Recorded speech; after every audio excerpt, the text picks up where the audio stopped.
We're live. All right. Well, welcome. It's a little after 7 on Tuesday, February 23rd, and I want to call to order this regular business meeting of the Ferndale School Board. To begin this evening, will everyone please rise and join me in reciting the Pledge of Allegiance?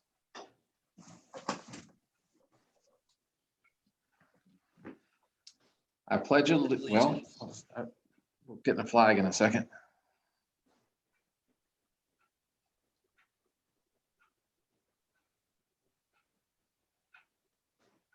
Maybe we're not. All right. I pledge allegiance to the flag of the United States of America and to the republic for which it stands, one nation, under God, indivisible, with liberty and justice for all. There it is.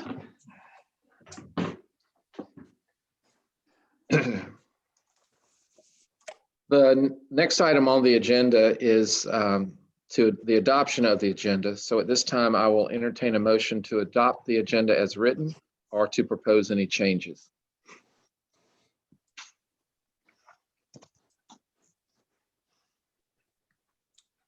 I'll move to adopt the agenda as presented. All right, it's been moved to adopt the agenda as presented. All those in favor say aye. Aye. Aye. Opposed? Okay, the motion carries. So during this time we're conducting our meetings via video conferencing, we are accepting public comment through a portal on the district website or through email. To the extent possible, we are reading aloud comments received prior to the board meeting. Comments that come in through the chat feature during the board meeting will be reviewed and addressed after the meeting. For tonight's meeting, we have not received any public comments. So I want to remind you that Dr. Quinn writes answers to questions received from the community during the previous month and posts those under the public comment item on Board Docs agenda, as well as on this website. So the next item on our agenda, 4.01, is an update on the reopening of schools. This has become a consistent feature of our board meetings during the past year. I know a lot has happened in this area since the board last met on January 26th, with approximately 80% of our students in grades 6 through 12 returning to part-time in-person learning. That started February 1st. Although Dr. Quinn has kept us updated in writing, we're anxious to hear how things are going. And so for that, I will turn the meeting over to Dr. Quinn. Thank you. And we've had, well, I'll start with saying our secondary in their 4th week. And thanks to really incredible efforts of principals, support staff, and our amazing teachers, it's working. Well, it's working, and kids are very happy to be back. You mentioned, Andrew, that 80% of our students are back in hybrid. That is because 80% chose to come back. We provided the option for families who wanted to keep their students fully remote at this time, and also for as many staff members as we could accommodate in that remote setting. So of the 80% who want to be back, 40% of them are coming on Mondays and Tuesdays, and the other 40% on Wednesdays and Thursdays. The executive members of the executive team and I have spent time in the schools. It's actually pretty amazing how well students are adhering to the safety guidelines. As I'm sure you follow, we've had positive cases in our schools. However, because of our mitigation strategies and our very rigorous contact tracing, we've still been able to, we can still say that we've not had transmission in our schools. When community virus rates are high, people walk through our doors, not knowing it, but asymptomatic people are likely to come in to our schools. And so that's why the CDC's Big 5 mitigation strategies, which are masking, distancing, hand washing, cleaning, and contact tracing, are exactly the things that we're doing. We we have some very good news this week. The very, very good news is that our neighbors, the Lummi Nation, is going to generously give us vaccines for all of our staff this coming Saturday. Um, as you probably have also followed, the state has there's a lot of different phases for different things, but the state has a phases for who's eligible for vaccines, and in that phasing system, the majority of our staff would probably be a couple months or a good month, if not a couple months out. However, sovereign nations receive their own vaccines and develop their own phases. And the Lummi Nation has prioritized at this point the Ferndale School District, partly because we work with their children and they want to keep their children safe, but also just, I think I wrote this in my letter to you last night. Every time we get together with the joint board, they talk about how we are all here to serve all of our children and the high priority they place on the health and safety of children. So talked to Dr. Justin Iwasaki, who runs the health clinic, a while back, and he said this was probably going to happen and we'd probably get 2 weeks notice. When he called Friday night, he said, the good news is we think we'll have the vaccines. The bad news is I can only give you 1 week notice. I said, well, we'll make that work. So we're thrilled about that because there's enough spots for all of our staff who choose to be vaccinated on Saturday. We actually, I received my vaccine and so did Kelly Parsons last Saturday because I am old enough to be in the category that's currently eligible on the state's regime. And we got about 150 doses of vaccine from the PSE union. So we were able to vaccinate our staff over 65, well, you know where we are in the phases. Staff over 50 who are living in a multi-generational home, and staff who are working in more high-risk settings. We also, this past week, learned that, I think John and I have told you that we have been pursuing every avenue for safety measures. And we had an opportunity recently to sign up to be considered for a asymptomatic surveillance testing program for free out of Children's Hospital. And because we're back in school, we were selected as one of their pilot schools. And what we're hoping with that is to be able to, it's voluntary, but to encourage our secondary students to submit to weekly non-invasive tests in order to be able to pick out asymptomatic kiddos. And we think that'll help and it'll be on campus, and we provide some staffing, and it's not the one where you have to stick something up to your brain, and it's a much less invasive test. So those are all 3 good news things this week. Our elementary schools continue to just do great things in their hybrid model. I guess the one last thing I'd share as a piece of evidence that we are being noticed is that we have received a number of requests for other districts to come see how we're doing things in both the elementary and the secondary, but lately the secondary is what people are interested in seeing because there are so few school districts that have secondary students back. So we've been visited by Arlington, Cedro Woolley. Faye, has Cedro Woolley been here or are they coming? They've been here, and Lake Stevens is coming, and I think there's a couple others. So we're helping other school districts figure out that it's possible to do it. So that's my report. I would just ask if any of, there's only 4 of us here from the executive team tonight. You heard in my letter last night that Mr. Fairbairn had a heart attack yesterday morning, but we were talking to him by yesterday afternoon. And he told us today that he's coming back to work on Monday. So he had one when he was in his 30s, so he recognized the signs and symptoms and called 911 within 10 minutes of onset. And so he got very early treatment, and all he keeps telling us is he's bored. So he's not here tonight, but Mark, Kelly, Faye, anything you want to add to this reopening report?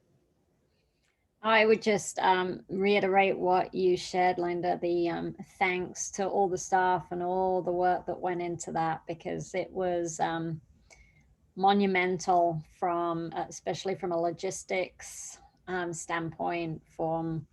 We have how many hundreds of students mixing in all sorts of different classes and rescheduling both the middle schools to create kind of a school within a school, so we could have a remote school as well as two in-person schools. And then massive credit to our high school teachers who have figured out within a couple of days how to live stream their classes and engage their students on Zoom while students are at home and in person. Just the learning and the things that we've accomplished are just so great to watch. And our secondary leadership team yesterday, we had a couple of our teachers sharing out some of their experiences and some things that are working really well. So learning from ourselves with our teachers and our kids, and sharing out what's really working. So it's just been just such a testament to the staff that we have, what they've been able to do. And I would also just like to add just how grateful we are to just so many of the folks everybody that we have working with us, but having the opportunity to work in some of the roles that John typically has, and to have the opportunity to work very closely with the nurses. They are just doing such an incredible job throughout this process. And so I just have continued to be incredibly impressed and grateful, because we have put health and safety as our number one priority. And we couldn't keep it as a priority if we didn't have such wonderful people doing such hard work for us. So like Faye said, we're just extremely grateful and appreciative of the outstanding work of our staff. Well, that's great. Comments from the board or questions? I was just wondering, I'm assuming from Faye's statement that the engagement has gone up for the students who are remote learning, or the students who are remote learning 2 days a week. Would that be true? I would say that our students that are in person particularly are just so happy to be with each other, and even with all the safety protocols and staying 6 feet away, you can just see how relieved they are to be back. The engagement on the asynchronous days is something that our teachers are really working on, because they're balancing teaching in person, just like at the elementary school. They've had a few more months practice than us, but they're teaching their in-person students. Half of them are in front of them, and then the other half are at home working kind of independently. So that's another learning strategy that they've had to navigate this year, is how do I make sure that my kids that are remote for that day are taken care of and have meaningful work, and can work fairly independently, and then making sure that I know what I'm doing when I'm teaching. So there's been a lot of what we refer to as flipping a classroom, where they're doing a lot of the instructional piece potentially at home, especially with Edgenuity, and then when they come into school, they're doing reteaching, they're doing pre-teaching, they're working on interventions and support and extension, and really preparing the kids for the 3 days where they're not in front of a teacher. So they've really redesigned, and I'm speaking for Kelly here too, and elementary, and she's welcome to jump in, but redesigned education about 3 times in the last 12 months, 4 or 5 times maybe, but just lots of redesigning on how we do things. So we're learning more every day. So Andrew, I wouldn't say it's perfect. Yeah. But Oh, no. having kids back is helpful. Yeah. it's some kids still are not, they're just not built at this age to do the asynchronous remote self-directed learning, but it's the best we can do right now. But it sounds like it's going extremely well. So It would be good to hear from some secondary teachers, but from the outside looking in, and from hearing from parents, it is going well. And we have a couple teachers elementary, and you're welcome to jump in here too, but I think I can agree and concur with Faye in the fact that we still are trying to come up with strategies to engage our kiddos on their asynchronous days. Do any of you have anything else you would like to add to that? I would say my son's a junior. He's in Running Start, but he does Spanish at Ferndale High School. And I was asking him how it's going, how's the asynchronous days. And he was saying with the asynchronous days, and he is a good student, he's engaged and he likes his classes and such. But he was saying one of the things that he really likes about in person is that, yes, you have a task of what you're learning, but then you get to discuss it with others and you get to really like pull it apart and work with it. Whereas when you're at home with asynchronous, you have your task of what to learn and you might just, whip that out. And then you've got extra time that there's nobody to discuss it with. And so what do you do with that extra time? And he's kind of finding as far as what to do with that extra time is the issue. But that's just an N of one. So.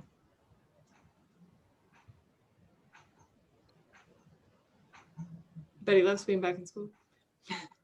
I had a question actually, Linda, for you with all that you had said and that opening. There's so much information in there and so much of it so good. First, I want to say thank you so much to the Lemmy Nation. We couldn't have better neighbors.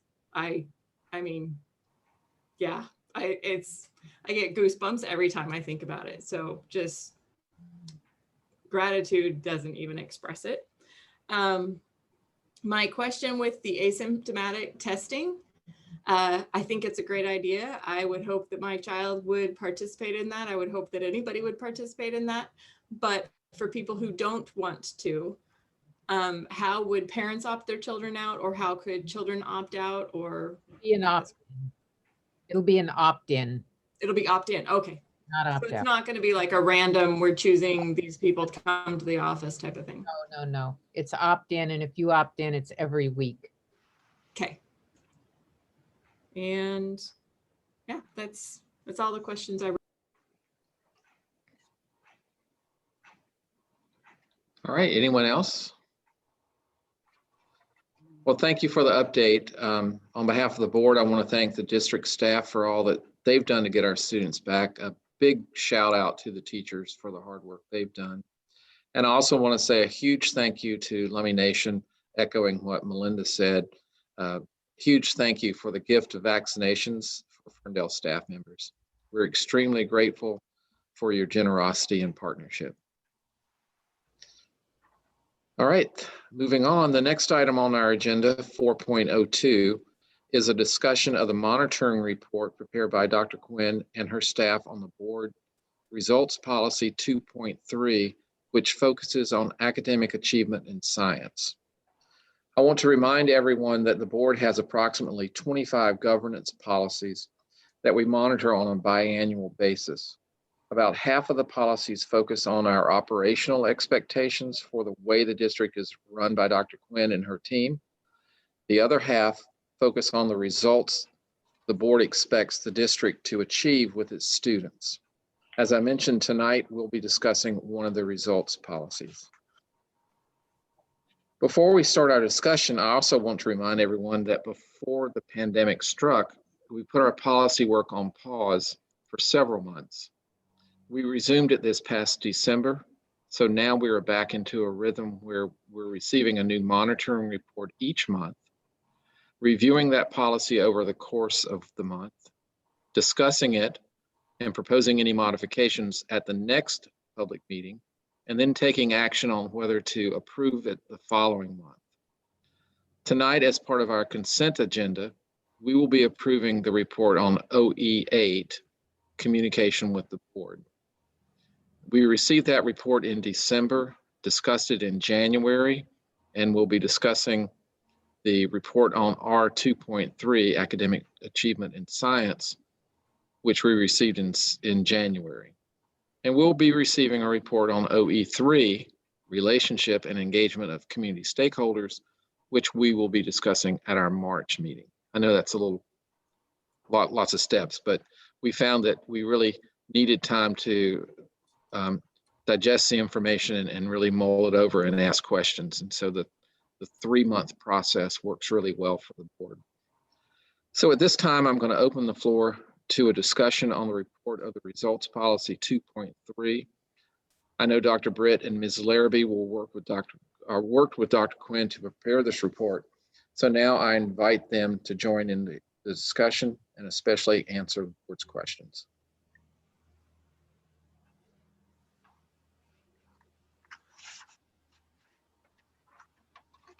So board.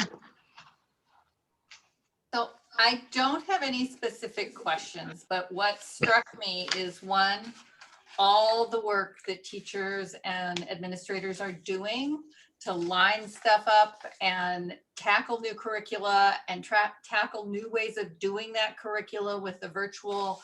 And to me, that is overwhelming and amazing. I feel like we're not in a spot to say if we're making reasonable progress or not. I don't think it's something that we are on some, we are on others, and really the stuff that's there, Linda, you say this in here, it's like comparing apples and oranges. So I think this is great. I think the fact that you guys dove into it and thought about it as deeply as you did and have next steps, to me, that's why this was worth it. The progress to me is a little bit irrelevant right now, considering where we are.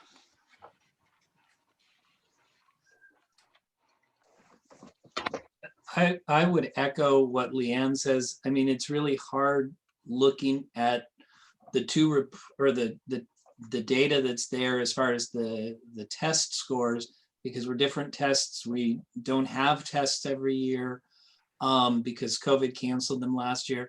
I think the process of review and what we're moving to get things aligned and teaching within the current realm of teaching, you know, both initially as remote and then moving into the hybrid model.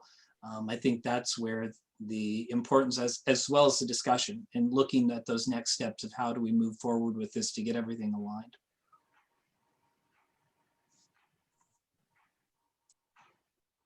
I would say that the parts that I liked best about this report were in the introduction and the conclusion, kind of why science is important. And there were a couple of things I underlined. Dr. Quinn, you had said, I feel certain that all of us have a new appreciation for the importance of science with this year. And later there was a quote that science is a special way of separating truth from falsehood. And I think a lot of the, the scientific method, can our students, pick up a newspaper and read an article, and do they know how to look for what is data and what is opinion?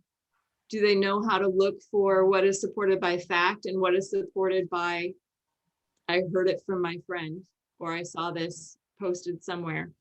And unfortunately, it's like these tests, I have no idea what's in these tests. And I really don't know that if 80% of them pass the test, well, what were they testing for?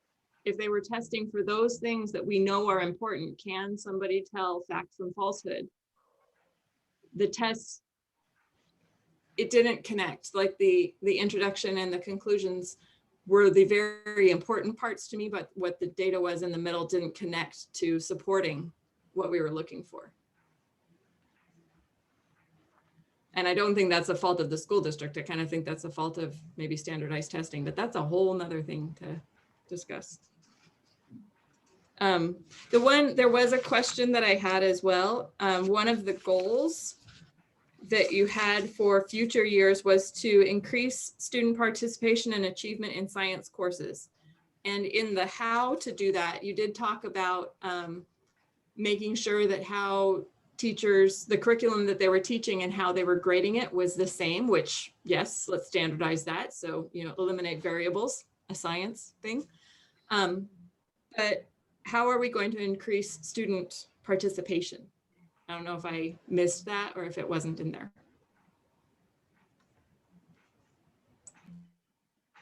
Good point.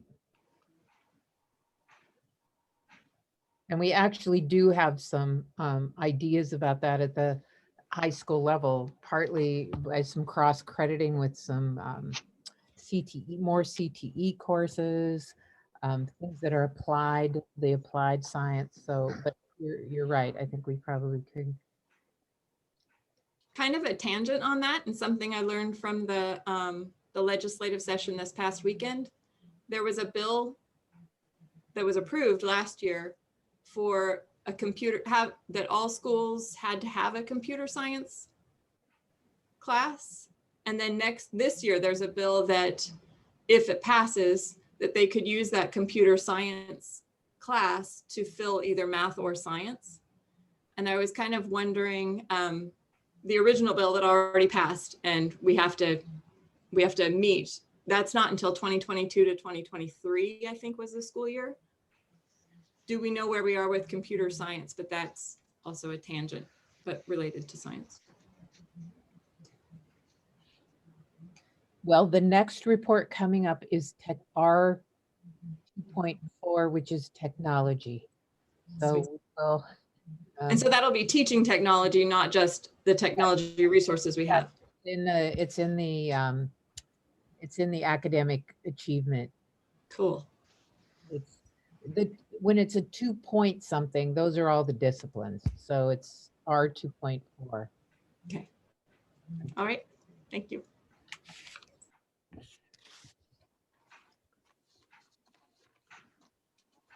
Other comments? Well, certainly it was a very detailed report and appreciate all the work that went into that. And we know that this has been an unusual year, but we're glad to be back at least having these discussions.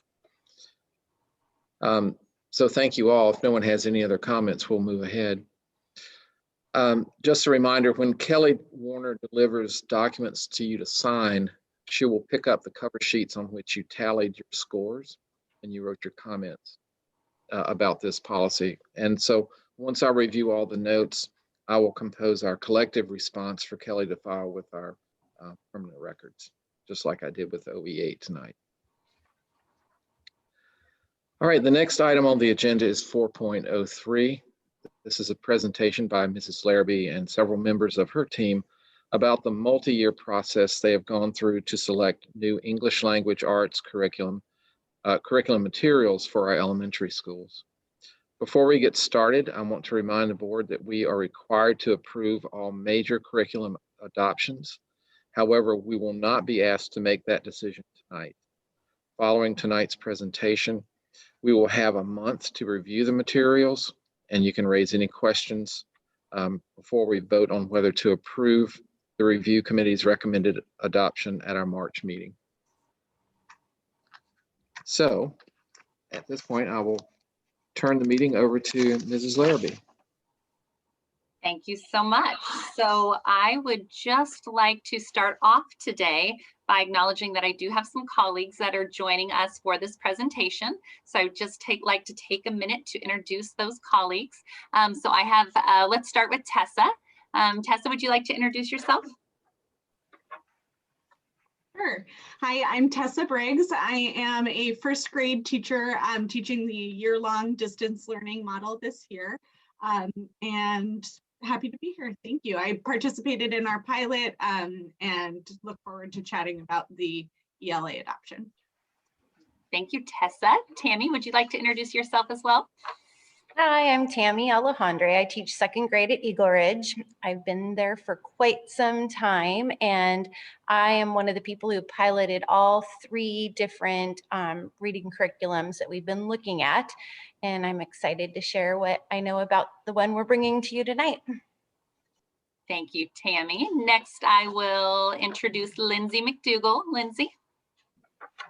Hi, I'm Lindsay McDougall. I teach 3rd grade at Custer. I've been there for a little while too. I also piloted all 3 of the curriculums that we are going to be presenting to you tonight. Thank you, Lindsay. And then we have Kelly Parsons. Kelly. Hi, I'm Kelly Parsons, and I am the principal at Cascadia Elementary, and I am very excited about ARC as well as looking at it through the eyes of the teachers that I've been working with.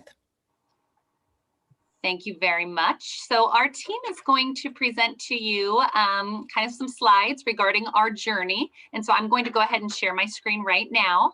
But what I would like to say is if you have any questions, we have a section at the end for questions, but please don't hesitate to interject in our presentation because we are happy to answer any questions and give you all the information we know. So I'm going to go ahead and get us started. So I'm going to share my screen.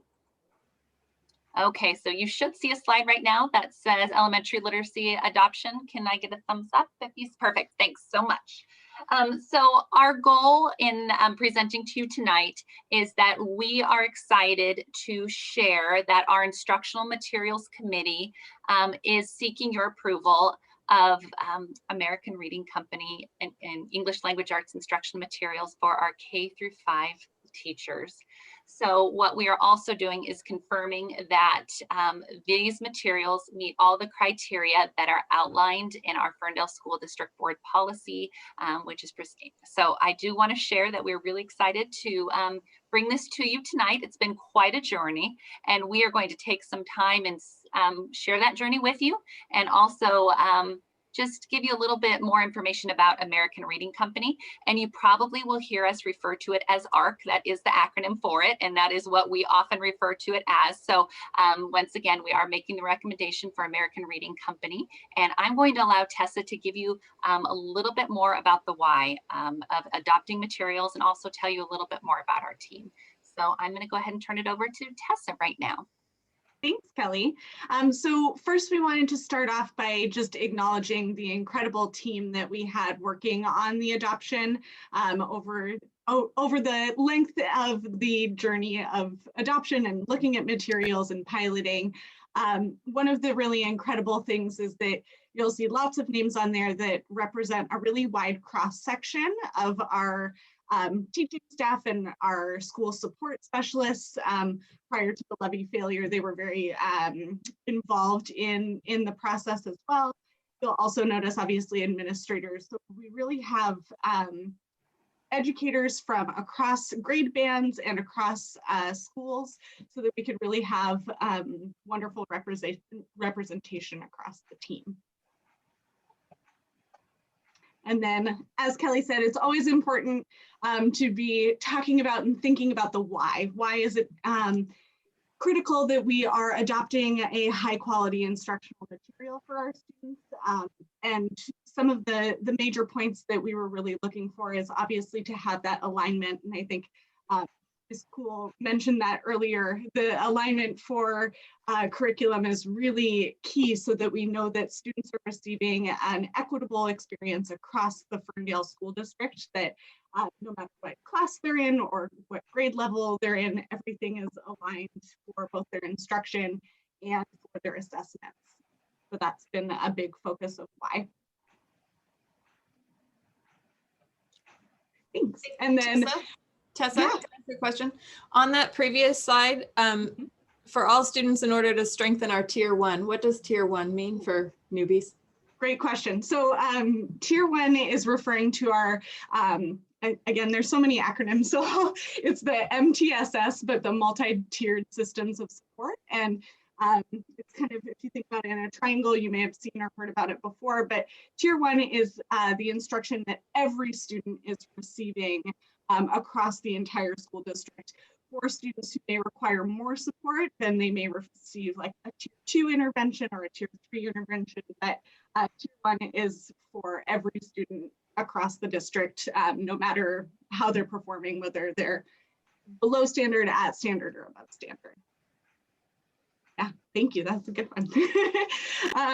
So then this is just to kind of wrap up and remind us why curriculum matters.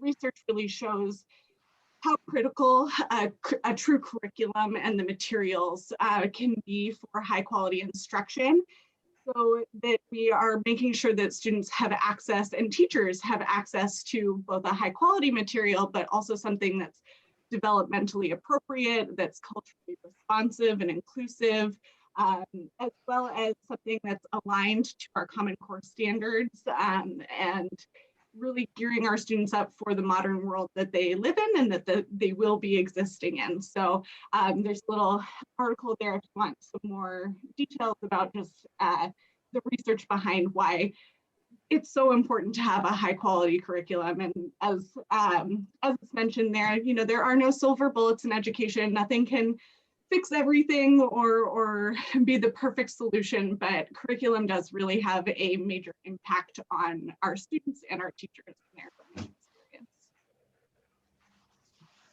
And then I'll quickly run through this one, but this is, you'll see through the rest of our presentation from the team, kind of the steps that we've taken as an adoption committee and pilot committee to kind of get to where we are today. So there were some reviews from both kind of national reviews as well as from other local districts. So some recommendations for different curriculums to take a look at.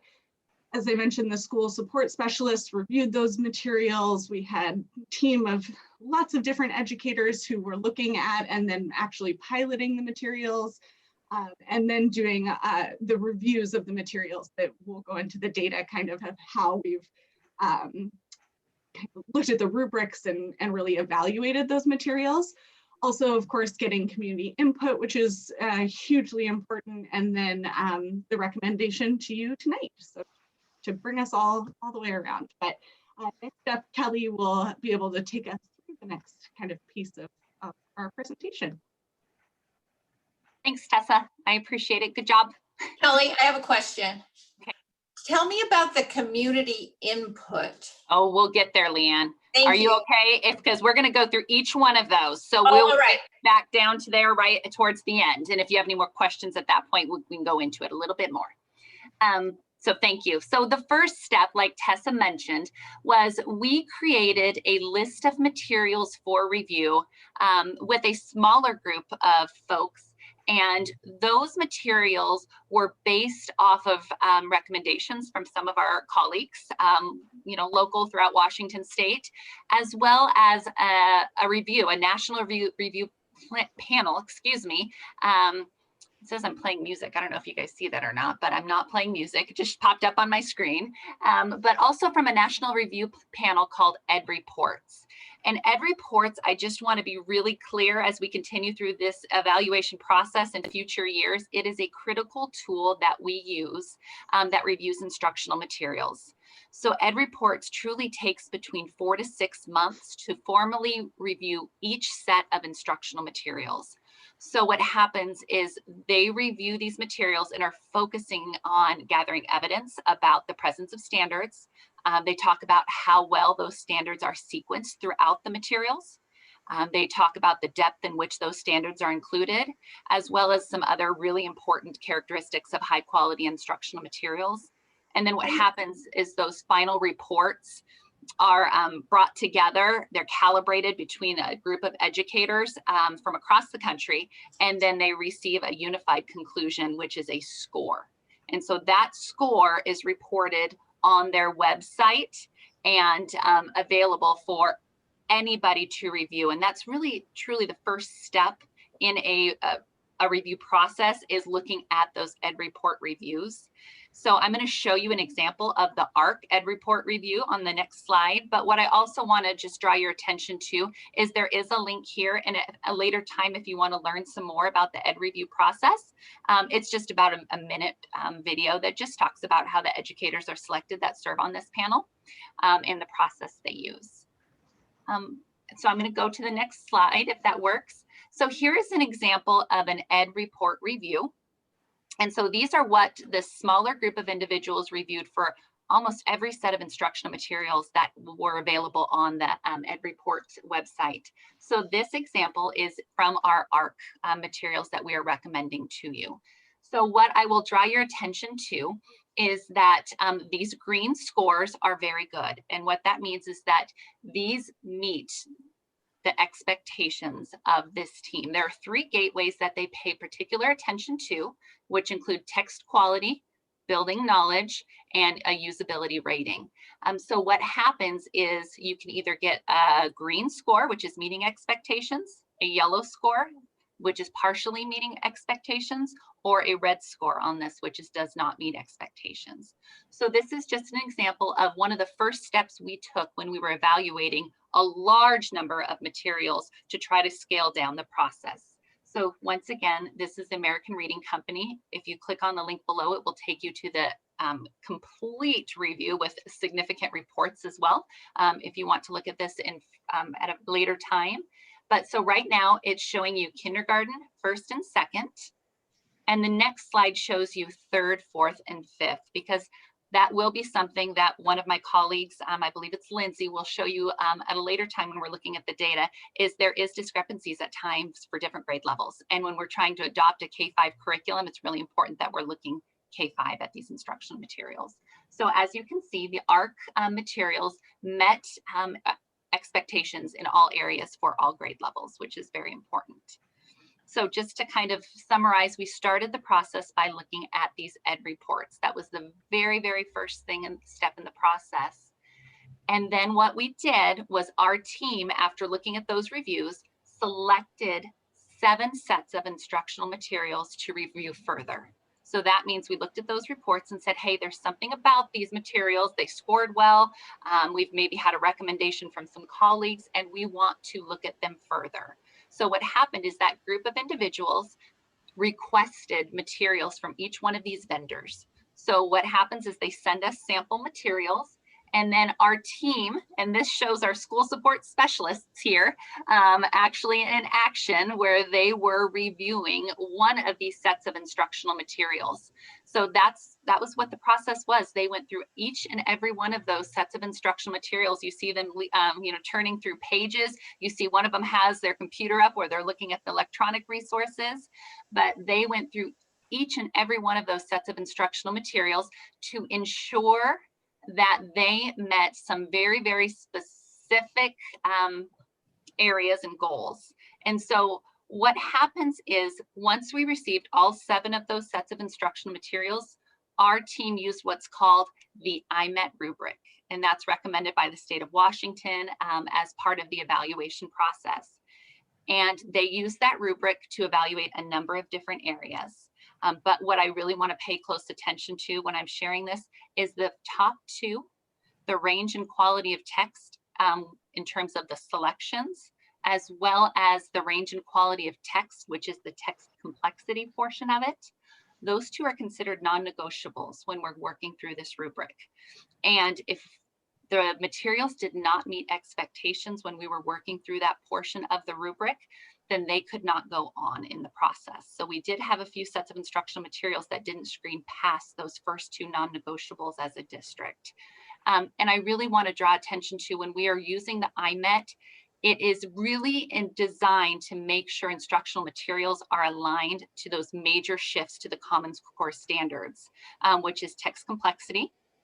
And this goes back to you, Melinda, when you talked about the importance of science and our kids understanding reading text for facts and how to do so, because one of the major shifts in the Common Core standards is evidence, reading, writing, speaking that is grounded in evidence from text And that's both literary text as well as informational. So that was another step in this. By using this process, is we are analyzing questions that they ask.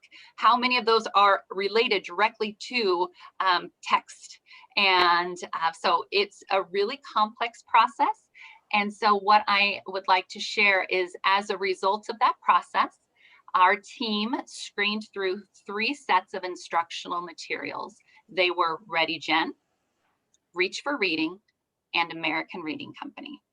So Kelly is going to tell you a little bit more about the actual timeline of this pilot, because at this point, that is the process we used to select the materials. So Kelly's going to tell you now what we did once we selected those materials. So Kelly, I'm going to hand it to you.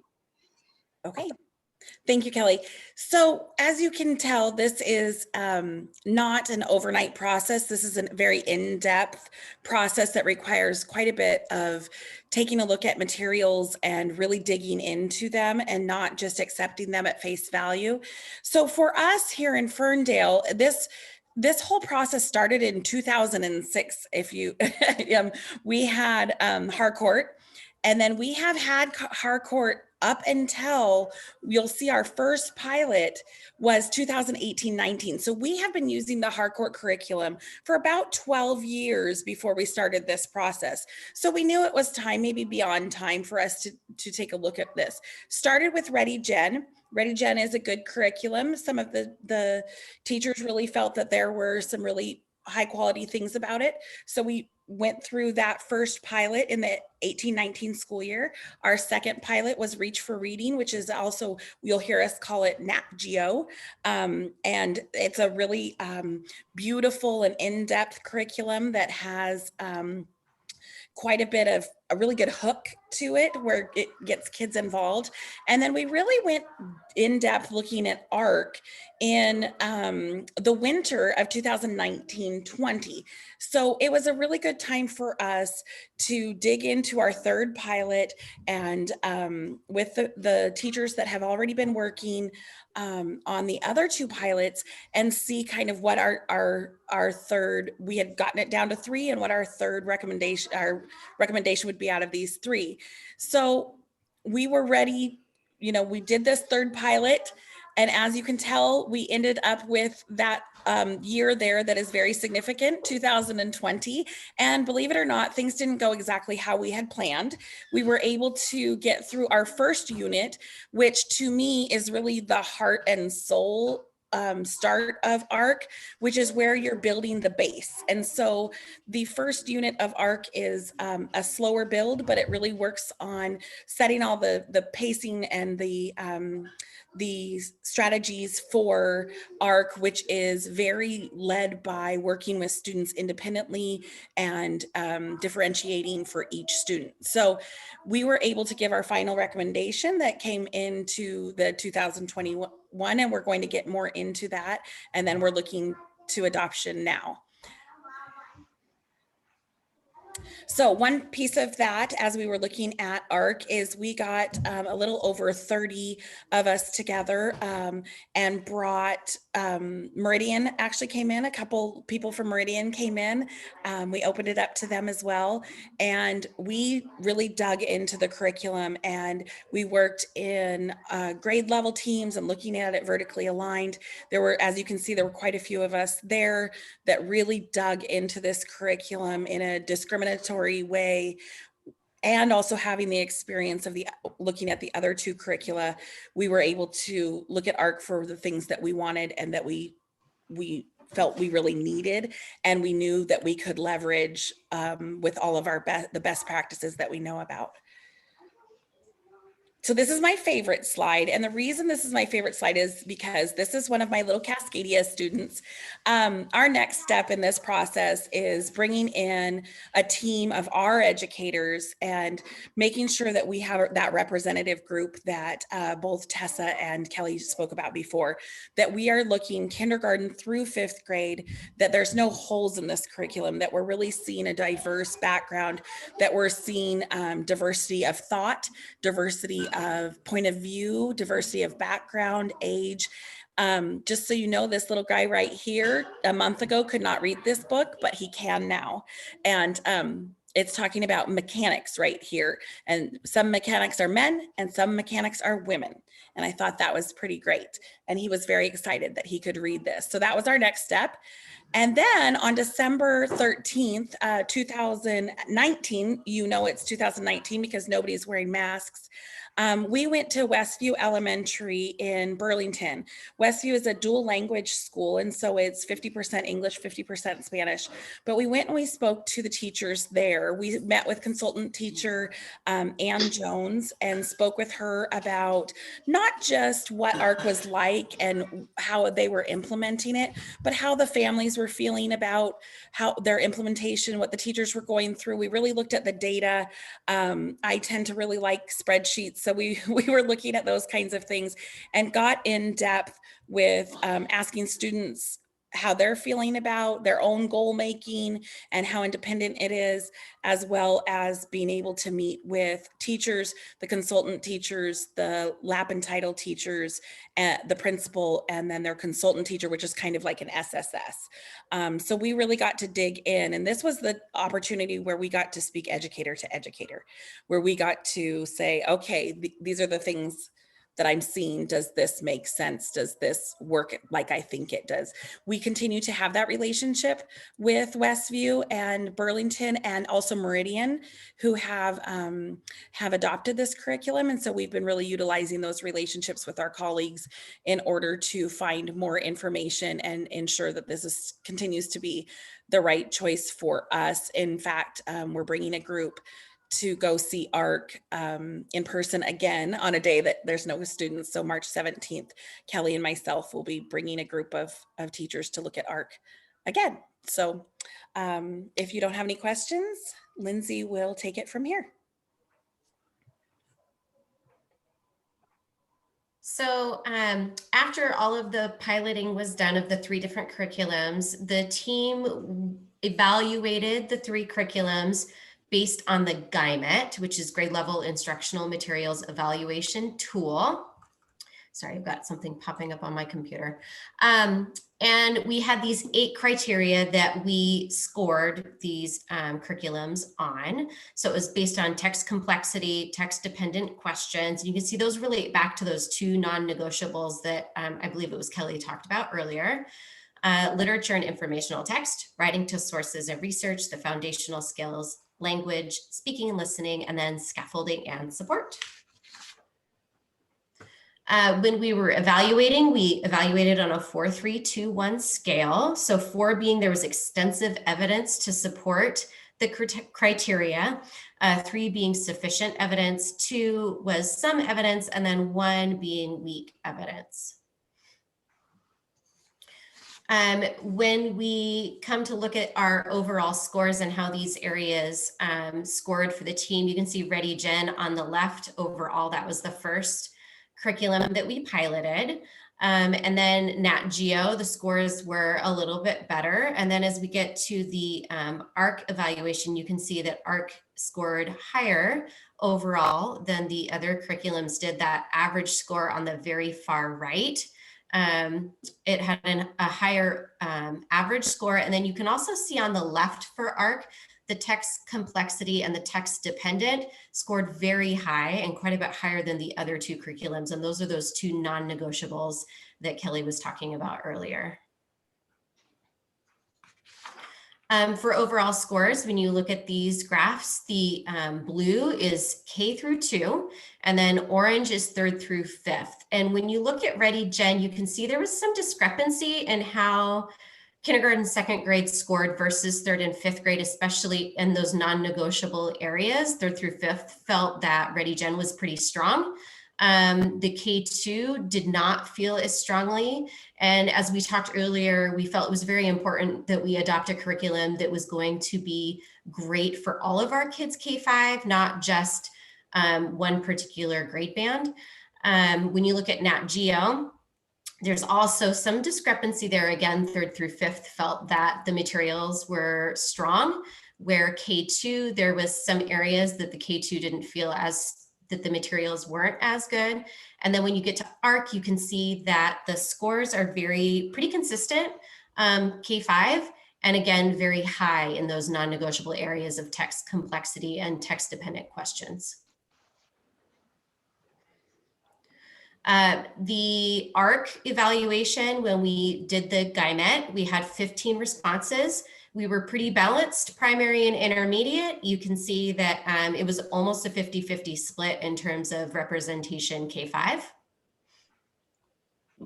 And then we also, in addition to the GuyMet, completed a survey asking what the team felt next steps were. And one of the questions was, based on the curriculums that we had piloted, which one would we recommend adopting? And 100% recommended ARC. And I think it was Leanne maybe asked earlier about the community input. And so that did go out February 1st through 12th. It went out on Facebook, and it was also on the district's website requesting community input on the adoption. And I think this is where I take over. Thanks, Linz. Yeah. So yes, Leanne, it did go out to community input, and it's a required step that the community has the opportunity to review. And like Lindsay said, it was advertised on Facebook. It was in our leaderboard on our school district website, but sadly, none of our community members took an interest in viewing those curriculums online. So while it was offered, I don't think we had any feedback.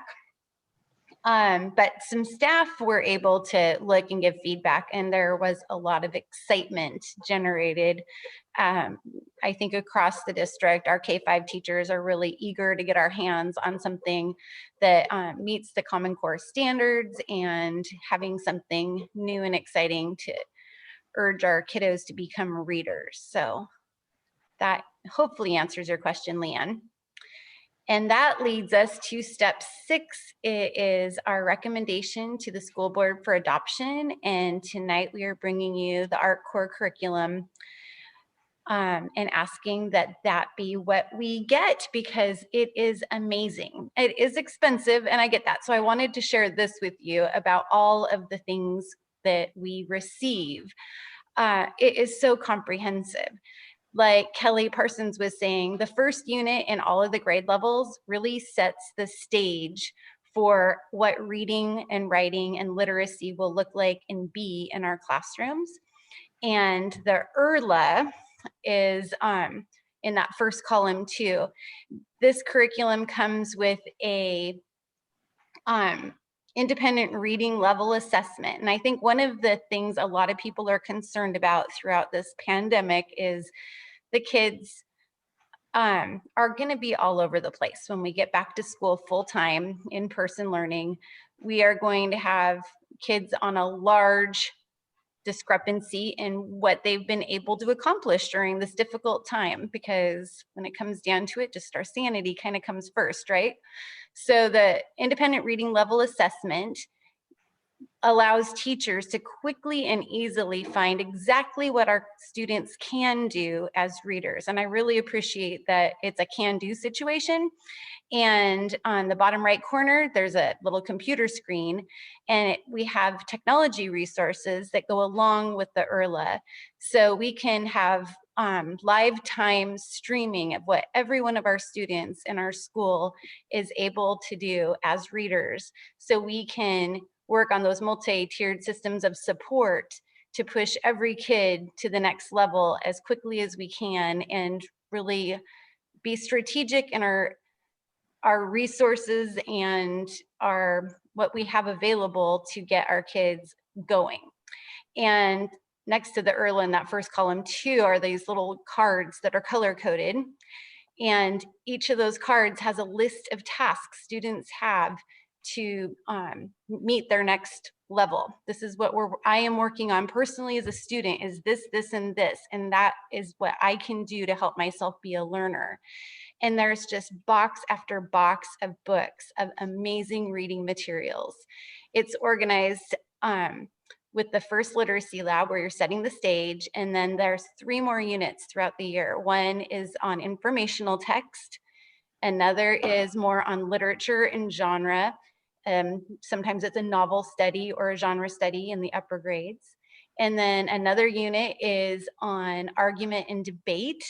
And so like Melinda was saying earlier about like getting students to read critically and understand, is this based in fact or opinion? And we have so many titles that kids will have in their hands to practice that skill. It's quite comprehensive in terms of the sheer number of books that they will have in their hands. We can go to the next slide. Oh, and it's all integrated with writing too. So as I was saying, each of these developmental reading strategies, they're color coded, but they're based on what students can do. For example, the earliest stage in kindergarten, they're working on just having active reading strategies and initial consonants. And if kids are struggling at that point, we're not saying that they can't do something.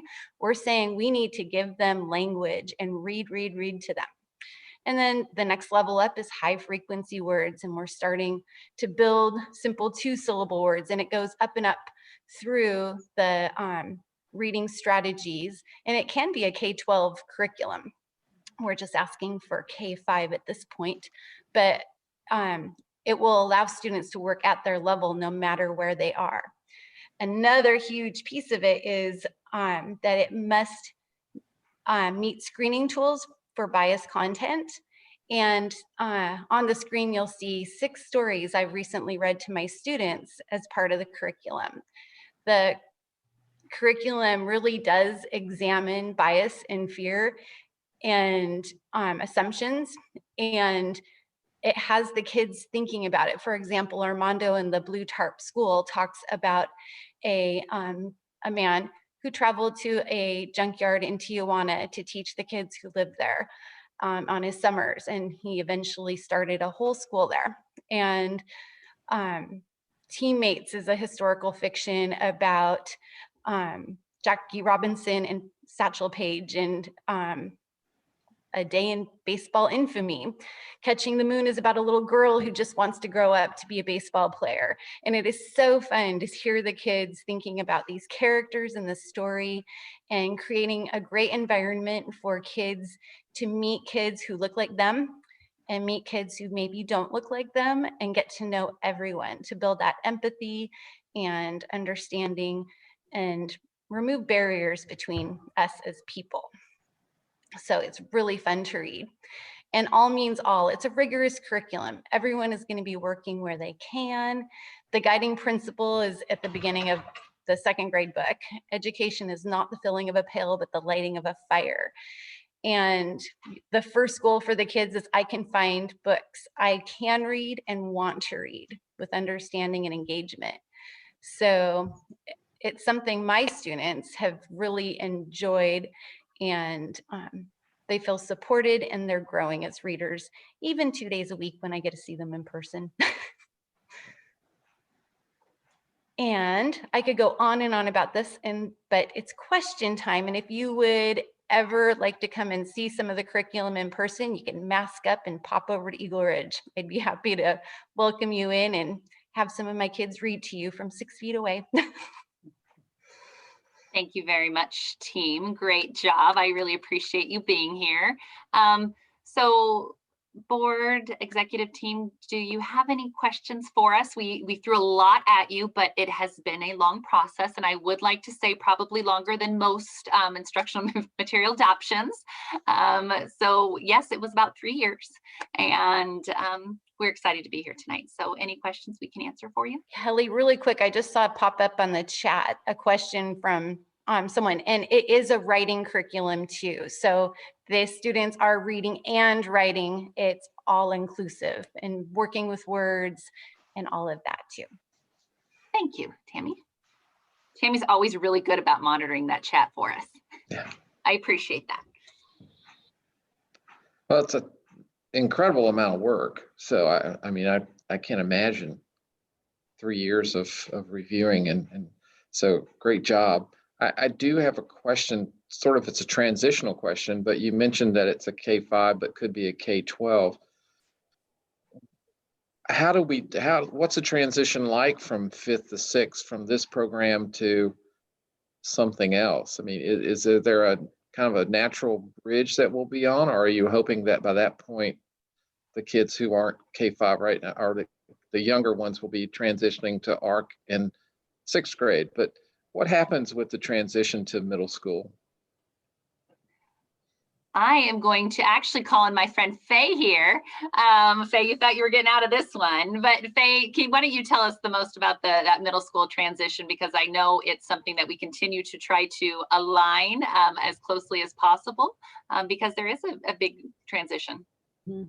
Yep, Kelly is exactly right that alignment between 5th and 6th grade is something that we've really talked about, that we want to do more between our 5th and 6th grade teachers. The middle school adopted, gosh, I couldn't tell you how many years ago, because it was must have been 7 years ago. It was right before I joined the team. They adopted a curriculum for English language arts called Collections. And that is aligned into our Common Core state standards and is part of the work that they will transition into at middle school. So the work that the elementary team will do with ARC will really prepare our students as they transition into middle school. They'll be able to jump right into Collections and engage in that curriculum. And the one thing I'd like to add, and thank you, Faye, didn't mean to put you on the spot there, but great job. Oh, good. The one thing that I would like to really call attention to is throughout the presentation, you've heard us talk about the Common Core standards. And I know we've talked about it on numerous other occasions. And that has been an ongoing process for us in terms of, as a district, as an entire district, of identifying essential standards at every grade level and aligning those from one grade to the next. So even if we have different materials, our goal is to make sure there's continuity and alignment in terms of the standards that we're identifying as essential, and we're building on those skills from grade level to grade level. So we're really excited to get new materials, but we're really continuing to deepen our understanding of those standards and align those K through 12. And one thing, Kelly, that we've done this year, which is really exciting, is we have been using iReady for both math and reading, which is goes all the way through K8. So it allows us to, we administer a beginning of the year, a mid-year diagnostic, and then an end of the year diagnostic that allows us to kind of identify where our students are. So this will all tie really nicely into iReady, which then gives students kind of a personalized pathway in the areas that they should be focusing on for achievement and growth. So it's kind of really exciting to tie everything together, have a curriculum and an assessment diagnostic tool and K8. Okay, thanks. Thanks, Andrew. Yes, Melinda? This is my first time to the rodeo, so never adopted a curricula before. It's exciting. Me either. Hey, you guys are the experts, though. I appreciate the amount of work that went into it and testing so many different, testing the 3 different, deciding what's important, all that. I really appreciate that. A couple of questions I had is, we used the last one from 2006 until 2020, so about 14 years. Is that the expected lifespan of a curricula? Or what do we, how long do we expect to use this one? And then I have follow-up questions, of course.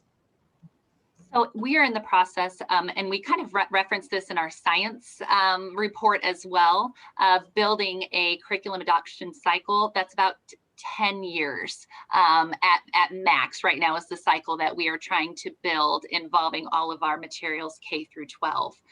So that's kind of the model in which we're looking at right now. Right now, Harcourt, we're upwards of year 15. So we're a little past that. And we're also, those materials that we had in 2006 are no longer aligned also with our new standards that we're teaching to. So there's a lot of supplementing that goes in. But I would say based on our curriculum adoption that we're building, that cycle, we're looking at about a 10-year cycle. Okay, so that kind of feeds into my next follow-up question. And you said you were doing supplementing of the Harcourt. With this getting into this curriculum, we get this whole nice shiny books and everything. Is there any like refreshers or options for refreshers, partway through, or, that sort of thing? How does that work? Or is it you get what you get, you have it for 10 years, and then you move on to the next one? It's a little Tammy, I bit saw different. you unmute too. Go ahead, Linda. I didn't mention one of the amazing things about ARC is all of these book boxes we get at each level. This company has really thought things through. So I might have one set of 2 blue books, and my neighbor teacher might have a different set, and that teacher might have another set, and Skyline might have 3 other sets. So we'll be able to utilize all of this. And so we're getting a zillion titles that we can intermix. So one school's not always with the same exact text. So I think that is a really exciting piece.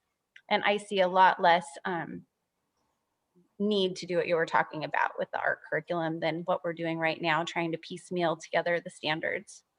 And maybe Also, with that sort of thing, you could have like an actual plan, not just a, oh yeah, we could do it, but having a plan that these books will go to this and it will cycle through. Yeah. And one And of the that's things always that we've good. already seen from ARC is that the way that they have responded to the methods of instruction that having changed this year has been really incredible. They've gotten some things online. They've really responded to that. And so that is very encouraging to me to watch the company respond in such a big way and as quickly as they did. And so my anticipation, you know, I can't look 7 years into the future, but my anticipation is that they will continue in that kind of response. But you're talking about, I have a friend who teaches 5th grade. She has 187 books for one of her units. That is unheard of. And they're not books like, they're not junk books. They're literature. It's really beautiful. So when they buy, like you said, you know, ARC really responded to what has happened in the past year. So Yes. for people that, or districts that had bought into it in 2018, did they get to have any of that benefit? Yes, they did. Yes, they did. So they upgraded. So there is continuing support. Absolutely. And continuing the professional development opportunities that they provide also. They are amazing. It starts off with, you know, whole workshops with by grade levels or at schools. We can decide how that runs. And then it ends up being more grade level coaching, one-on-one coaching, fishbowl lessons where we're learning together. But there is an incredible support system in place. And the other thing that's really nice is when we started this process in year 2, Meridian heard about it and they joined us in our PD because they were considering it. And then they maybe didn't have some of the barriers that we faced. And so they were able to move forward with their adoption. So now we are able to also partner with them and learn from them because they're in year 1 of implementation right now too. So it's been really nice to develop those partnerships. And, you know, in one of our final evaluation meetings, we had their curriculum person, their ELL person, and some other folks join us to tell us about their experiences. So the PD options are great, as well as just the support from our local colleagues has been nice. I have 2 other things, but I'll wait until some of the other board members have stuff because they might ask the same question. So oh, yes, Leanne, please. I was thrilled to see that almost last slide with that variety of books on it, because while I saw all the things that were important about adopting this curriculum, it wasn't calling out equity specifically or showing representation.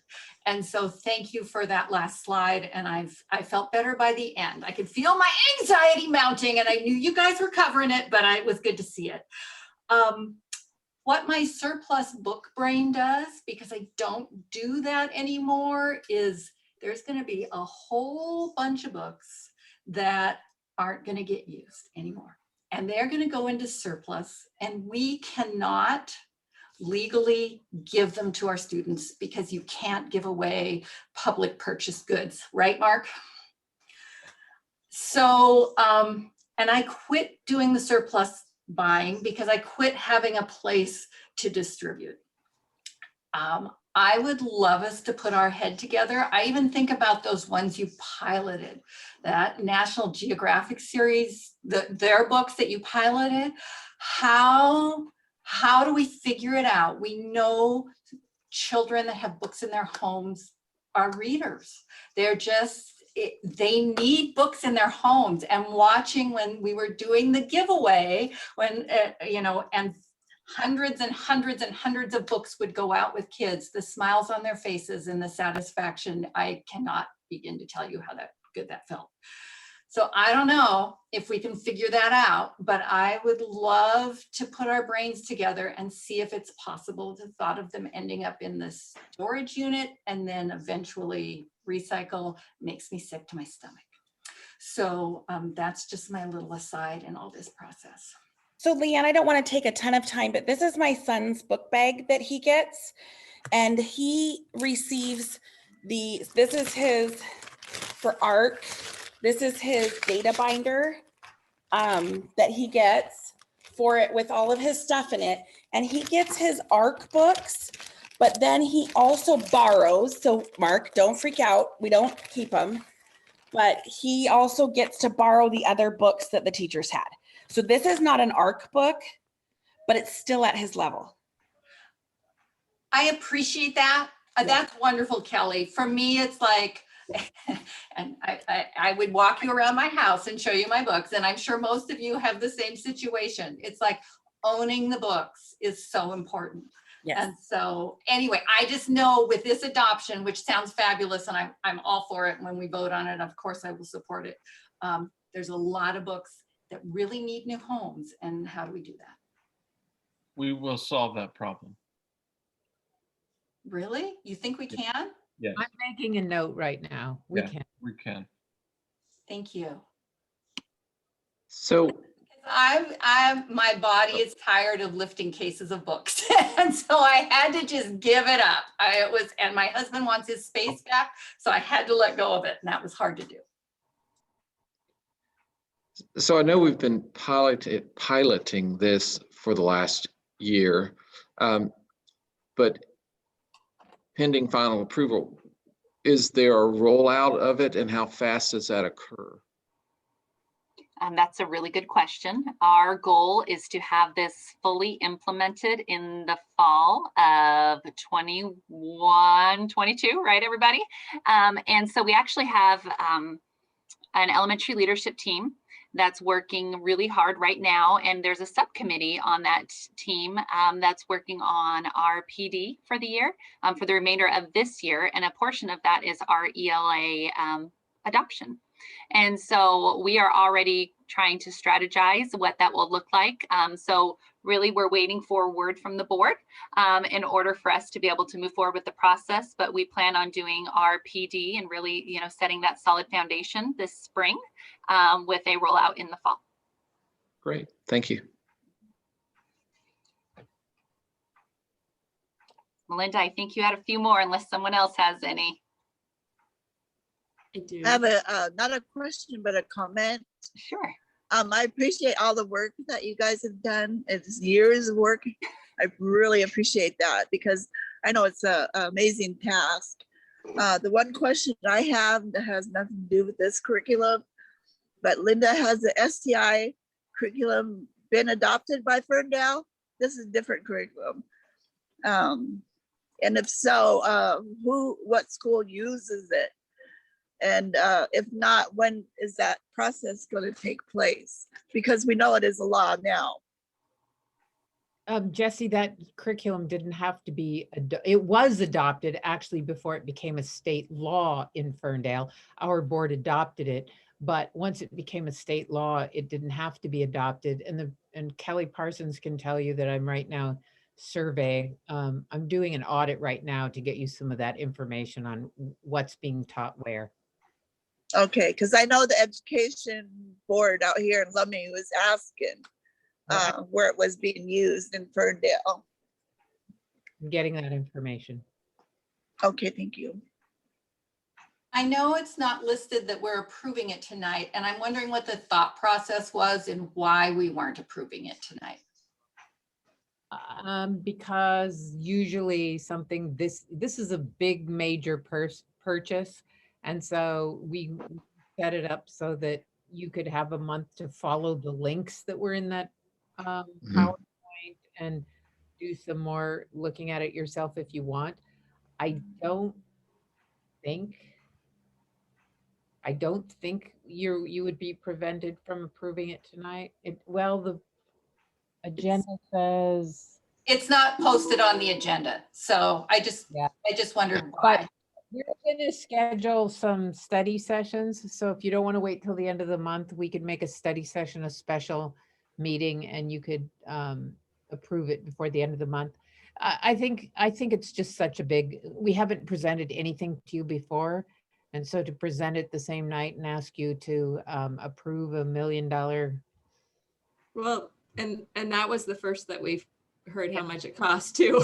So we should probably talk about how much it costs.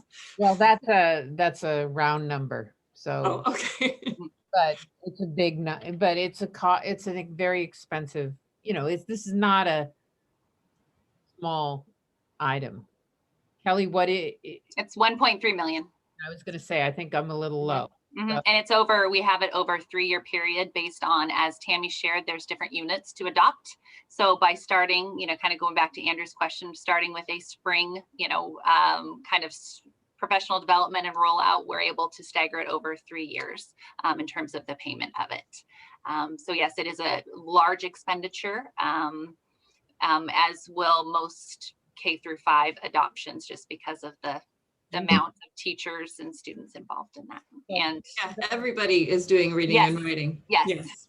So even though you knew that this process was happening, because I've told you about it in my letters, this is your first time to see it. And it just seemed like there should be time for you to process.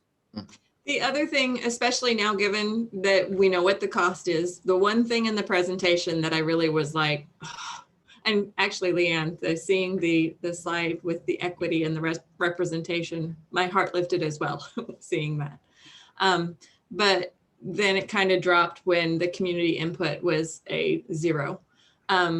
While I'm not sure if those links are still active for community to have a look at it, but I would like in the interim, between tonight and when we vote on it, I really would like to see more efforts to at least let the community know that it's there, that they can look at it. And maybe Facebook and our website isn't enough. Maybe we need to talk to the Record Journal and ask them for a press release, maybe My Ferndale News, or some other way of getting the word out, because to have no parents, no families say anything about something that costs this much and affects every elementary student is not, it's not a bad mark on us unless we don't get the word out enough. So let's do all we can to get the word out even more. We can easily make that live again.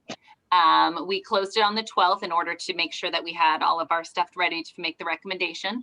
So we have it, the last slide on the presentation that you have access to, it says thank you. And it has what's called the sandbox version, which is basically the unpublished version, but we can very easily make it the published version again. And then we can see what other resources, I'll touch base with Linda, that we can do, as well as Kelly, to try to get the word out a little bit more.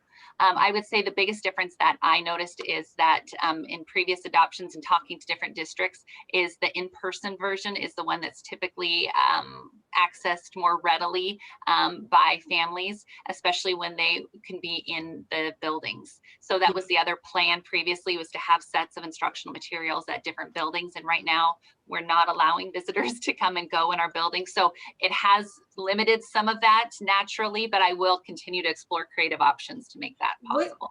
What if you could do something like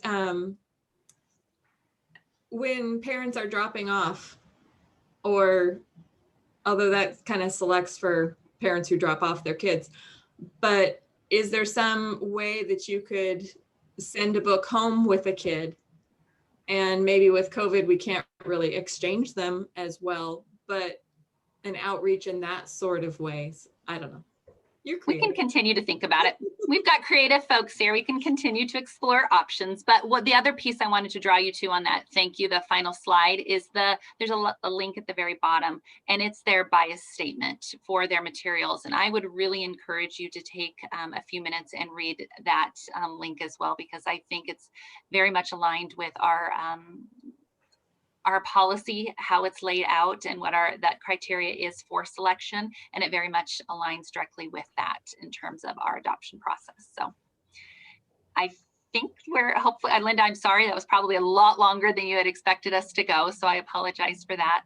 But I do appreciate the time to share our journey with you and to answer your questions. And I also want to thank our team. We've had an incredible team of people that have dedicated a lot of time to this process. So thank you to our Instructional Material Adoption Committee. You've been amazing. And thank you to our folks who joined us today, Tessa, Lindsay, Tammy, and Kelly. Thank you. And you're welcome to turn off for the night, because I know you all have lots of stuff to do to prepare for tomorrow, but thank you for being here. We appreciate it. And all that you, and Kelly, thank you.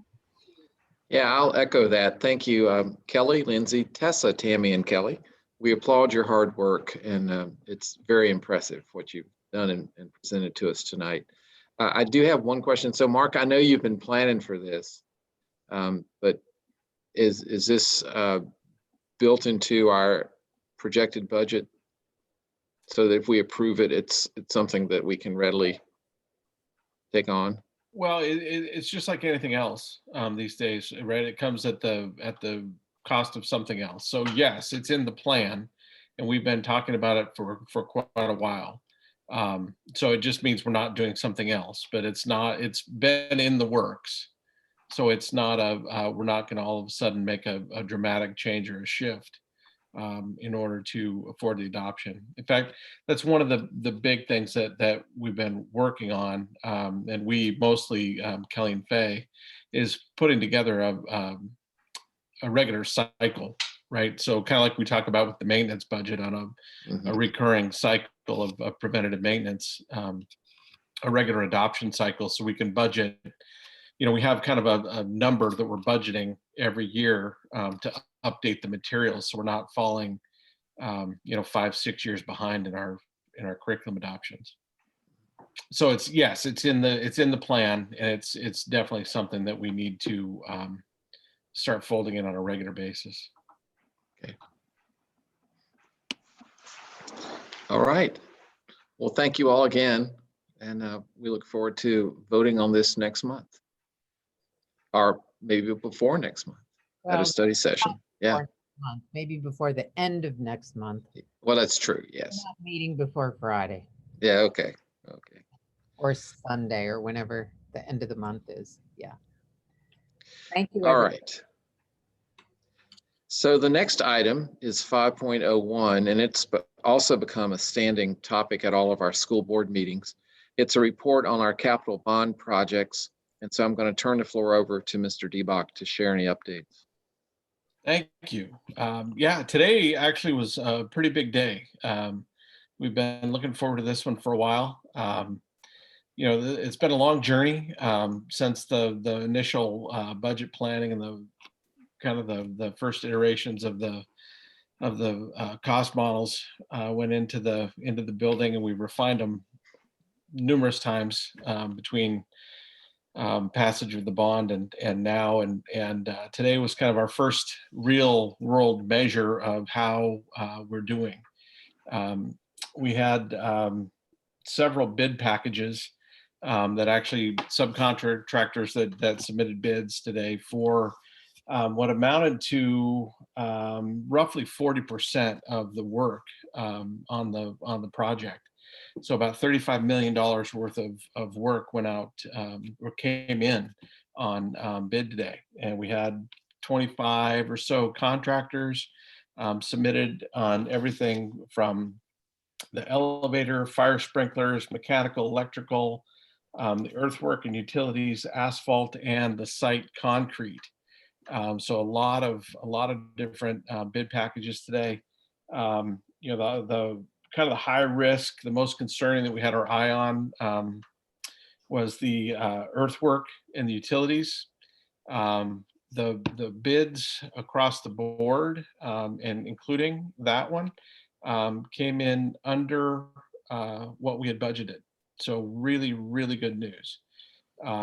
So we actually came in about 5% under budget, which is roughly $2 million, better than what we had forecast or what we were expecting based on our estimates.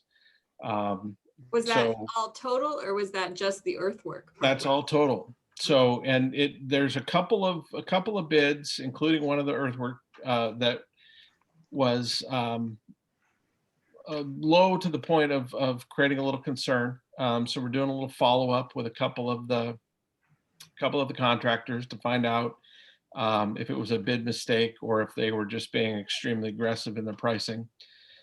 So there's a potential it could be a little better than 2 million, but we're expecting that those were probably not intentional and will be around the $2 million under, which, you know, kind of our Ken Kiken, one of our CSG folks, I think summed it up pretty well. I couldn't have gone much better, was his quote. And he's been through a lot of these things. So we're pretty excited in terms of what happened today. We've got a long way to go. Next month, about this time, we've got another fairly substantial chunk of work that will be going out, or will be coming in on bids. And tomorrow we've actually got another big bid components coming in on the structural concrete and steel. And that is one that is actually coming in. There's two different options on how to bid that. And as a means to try to, again, stimulate a lot more competition. So we will have people bidding on package 3.1, which is the structural concrete, 5.1, which is the steel erection, and then there's another package that is actually combines those two. So folks can bid on the two of those as a package or individually. And there's been quite a bit of interest so far, so we're expecting some quite a bit of competition on those packages as well. And that represents, we're estimating that's going to be around another 8% of the overall construction costs. So we're starting to get into some, you know, we're getting a pretty good idea of where we're at budget-wise on the building. And to this point, it's good news. So we're cautiously optimistic. So very exciting day. It was a lot of people peeking in the windows, watching us crunch numbers on our monstrous spreadsheets with little boxes that were handwriting numbers in. So anyway, if you have a minute, tomorrow will be much faster. 2 o'clock. There's a Zoom link. It's a public meeting. You can watch the bid opening for the other packages. So any questions? I know I kind of went through that. It's been a little bit of a little excited about it. So well, I'm sure the Bond Oversight Committee is excited too, or will be. I'm a lot sure of discussion. Yeah, a lot of discussion the other night about this. Yeah, I wasn't on the I wasn't on the Zoom. I was actually in the room, so I don't know. I didn't check to see who was watching, but I imagine there were several folks logged in. Yeah. Great. Well, thank you for that update. Anything else? Any questions? If one were to try and find that link for tomorrow, where would you look for it? If you were just public or me? I would look for it on the website, and if not, then I will make sure there's a link on the website tomorrow morning. Would it be in the weekly bond updates, maybe? No, it's probably on the bond page, and I don't know, Kelly Warner, do you know if it's on the bond page? I don't mean to put you on the spot, but I'm going to. Mark will make sure that Kelly gets it so she can put it on the bond page of our website tomorrow. Yeah, Yeah. We'll get it on the bond post tomorrow. I'm setting an appointment because it sounds kind of like watching a cattle drive or something. I don't know if it's quite that exciting, but it's you built it up, and I want to see. You'll get a flavor for it, and it'll be a little quicker tomorrow because we've only got the 3 different bid packages. But. Cool. Very cool. Any other comments or questions? All right. Well, thank you, Mark. You can find more information about the bond and the work of the Bond Oversight Committee on the district website and in the weekly bond updates that Dr. Quinn publishes every Friday. last Friday's was number 96. So we're really humming along. All right, the next item, 5.02, is one that I asked to be placed on the agenda in response to a request from the Bond Oversight Committee. And the members of the Bond Oversight Committee ask us once again to consider the idea of soliciting donations and/or community sponsorship for certain features of the new Ferndale High School. You may recall we in turn had sort of punted this back to the Bond Oversight Committee, asking them for their input on what types of things we might ask for and how to go about some of these things. Dr. Quinn has been working on this as well. And we just want to have a general discussion about this topic, because I think there are opportunities that are going to be here to grab, and we'll either be able to bring in some donations, or we won't. I don't know, but we have to decide exactly what we're going to ask for and how we're going to go about it. In response to our request back to the Bond Oversight Committee and their request to us, there is going to be a subgroup that gets together next Wednesday to talk about this topic, just to bat around ideas. Anya Milton, who is one of the co-chairs of the Bond Oversight Committee, has some experience in this area. We've asked CSG and Cornerstone if they have insight on what other districts have done and how they've gone about it. And so we're hoping to be able to at least have a conversation to kick off this effort. Mark, I don't know if you have anything you want to add to that. No, I think you summed it up pretty well. It's still not well defined because, we're talking about some possibly larger ticket items. And, it's been a challenging year for lots of businesses. So we've got to be, I think, creative and sort of upfront about what we need and what we're hopeful for, but we're not quite sure what that is. Linda, I don't know if you have other comments on that as well. Well, no, I think we put in place a policy that would allow this to happen. Mm-hmm. And I'm not 100% sure what the items. That's why I think the conversation with CSG and probably and Cornerstone about what has been done in other places where people have had, I think of scoreboards, or I think of, but I'm not sure exactly what kinds of things people are donating. Well, yeah, and that's where we want to really have some serious conversations about that. I know scoreboards are one thing. CTE equipment also seems to be a possibility. And then, of course, maybe we'll have somebody who wants to put in the elevators. I don't know. But we want to explore those options and see what might be a possibility for us, and see if we can get more support. So Andrew, is the meeting next week an open meeting, or is it just a subset of the Bond Oversight Committee, or are you wanting board members there? Or I guess I'm certainly be welcome to. I'll be there. It's Wednesday evening at 6, I believe. If we have more than 2 board members, though, we need to announce it, right? Right, exactly. Is there any of the others who are planning to come? Because otherwise it could be Kevin, you and Andrew.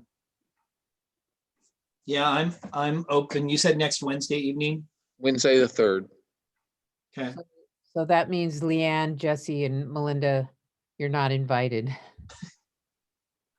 I mean, because otherwise I just don't think we can go Sure. through. Yeah.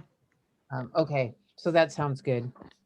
Is Okay. there any conversation about families or individuals like buying a brick or buying a plaque, or I think we saw that at Meridian in their plaza. I may be misremembering, but There've been some conversations about that.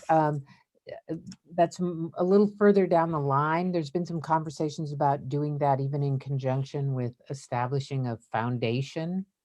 There have been conversations about selling a brick out of Old Maine. There've been, so I think we are getting to the place where those become more real conversations. I mean, more timely.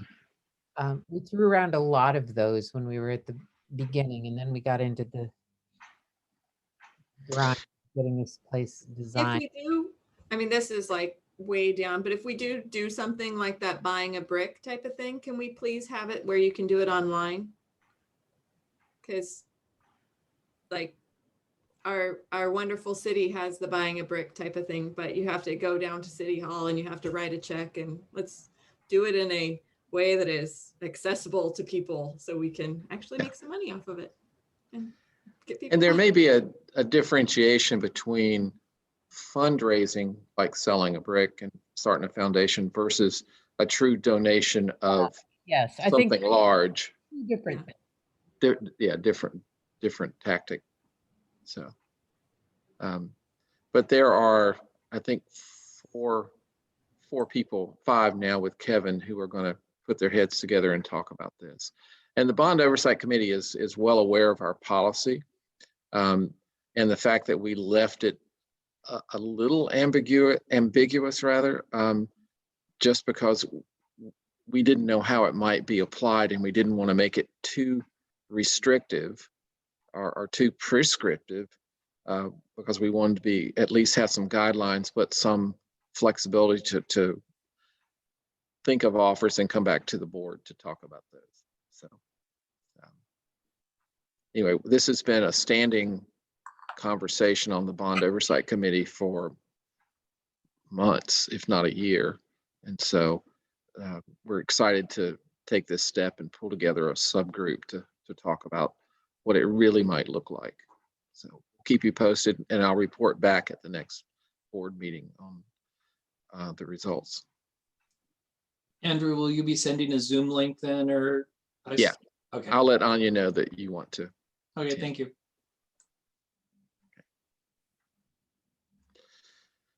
Okay, great. The next item on the agenda is to receive the superintendent's monitoring report for our operational expectation policy OE3, which focuses on the school district's relationship with and engagement of community stakeholders. I'd like to remind everyone that our board has established a set of operational expectation policies to let Dr. Quinn and her team know how we expect the district to be run. The board regularly monitors how well our policies are being implemented. So to do so, we ask the superintendent to provide us with monitoring reports on each of our operational expectation policies according to a prearranged schedule. So with that, I'm going to turn the floor over to Dr. Quinn again, and she can tell us about the report she is submitting to us tonight. The report is posted on board docs. However, it's 30 pages long. So, and I know that's not where you're going to want to read it. So Kelly will deliver you a hard copy when she comes to get your signatures. The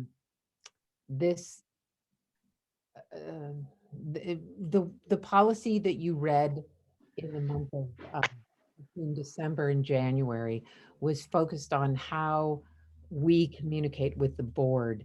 This policy is how we communicate with the community.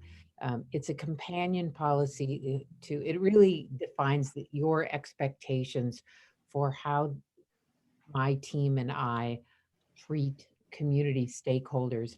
It's a companion to two other policies. OE4, which is personal administration, defines your expectations for how we treat staff. And OE9, learning environment, defines your expectations for how we treat students. So this one, when we wrote the monitoring indicators, I think we were overly ambitious. I mean, there's 33 of them, but I did find that one is even a duplicate. So you'll see when you read the report, I've made some internal suggestions for maybe some places that we can, where we can change it. I also want to tell you while we're in this spot that Kelly Warner and I have been doing a lot of work lately. Our vision is to have a place on our website where all of these reports are very easily accessible Um, I'm going to be perfectly honest.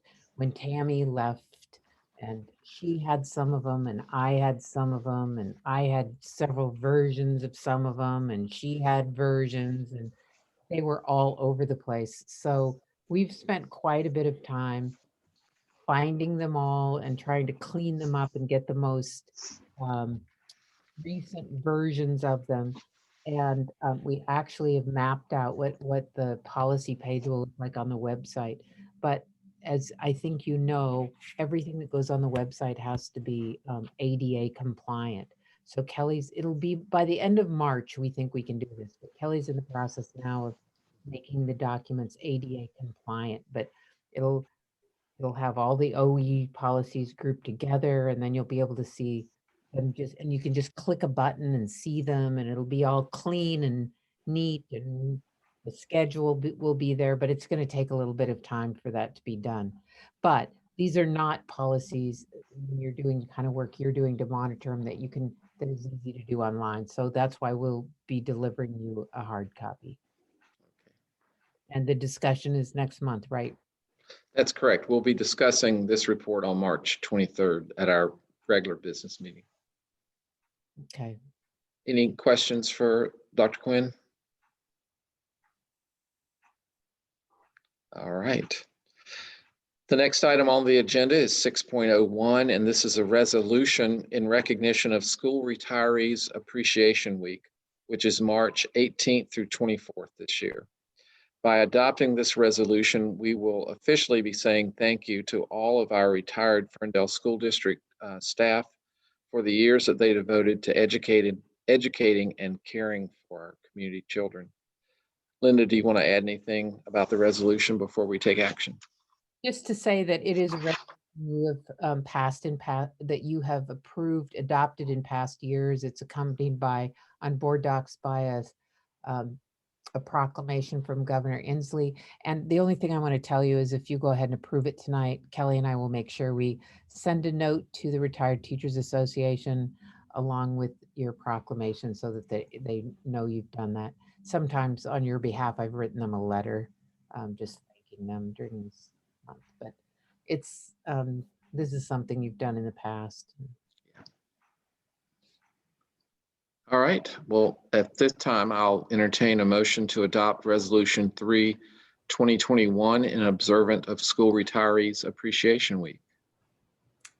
I would like to make a motion to adopt resolution number 3-2021 in observance of School Retirees Appreciation Week as attached here to and made a part of the minutes. Okay. It has been moved to adopt Resolution 3, 2021, the observance of School Retirees Appreciation Week. All those in favor say aye. Aye. Opposed? All right, motion carries. Thank you, and thank you to our retired teachers. All right, moving on to item 6.02. This is a discussion about resuming in-person school board meetings. As you know, the governor has recently lifted the prohibition on in-person public meetings. As such, we need to decide whether we want to start meeting in person beginning in March. If we choose to move in that direction, we need to consider logistics related to recording and broadcasting our meetings because we don't have the option to meet live without the video aspect of our meetings. Well, you do, Andrew. I read the FAC. I don't think we do. I think if we go live, we have to keep broadcasting. Okay. I didn't. You can double check, but I read that this afternoon. I think it says you have to keep broadcasting the meetings, but you can meet in person with restrictions. But it wouldn't negate our Zoom. And you can have live audience members. You can have live audience members, but we have to keep broadcasting. Okay. Because we have to limit the number of live. Exactly. audience. Yeah. Yes. But we also have the option to continue meeting as we are. So that's our point of discussion tonight. You know, if we go to live meetings, we're restricted to 25% capacity of the room or 200, whichever is less, and we have to do health screenings and questions, we have to gather contact tracing information and maintain that. So if we decide to resume in-person meetings, we also need to determine what this means for the Bond Oversight Committee, they would like to meet in person. So at this time, I'm going to open up the discussion.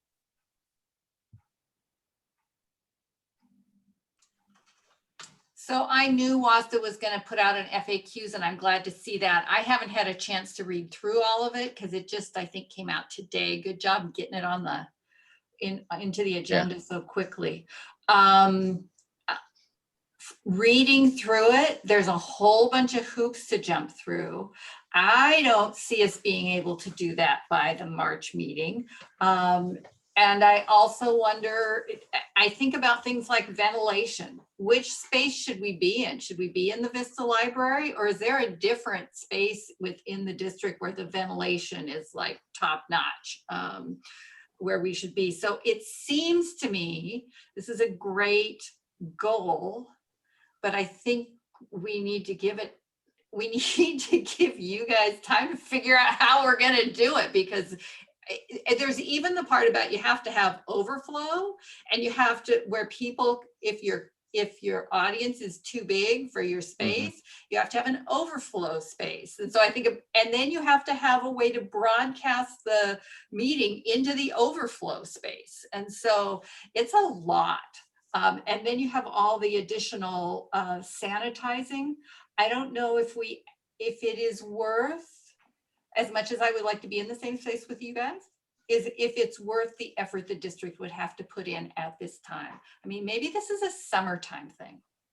Well, the thing with overflow too. So, I mean, let's hope we don't have anything where we have as many people as we had with like the levee failure. But if you took Vista Library and had it at social distancing and then had all those people there, that's like well, not the entire school, but that's a large portion of the school that would then have to be filled up.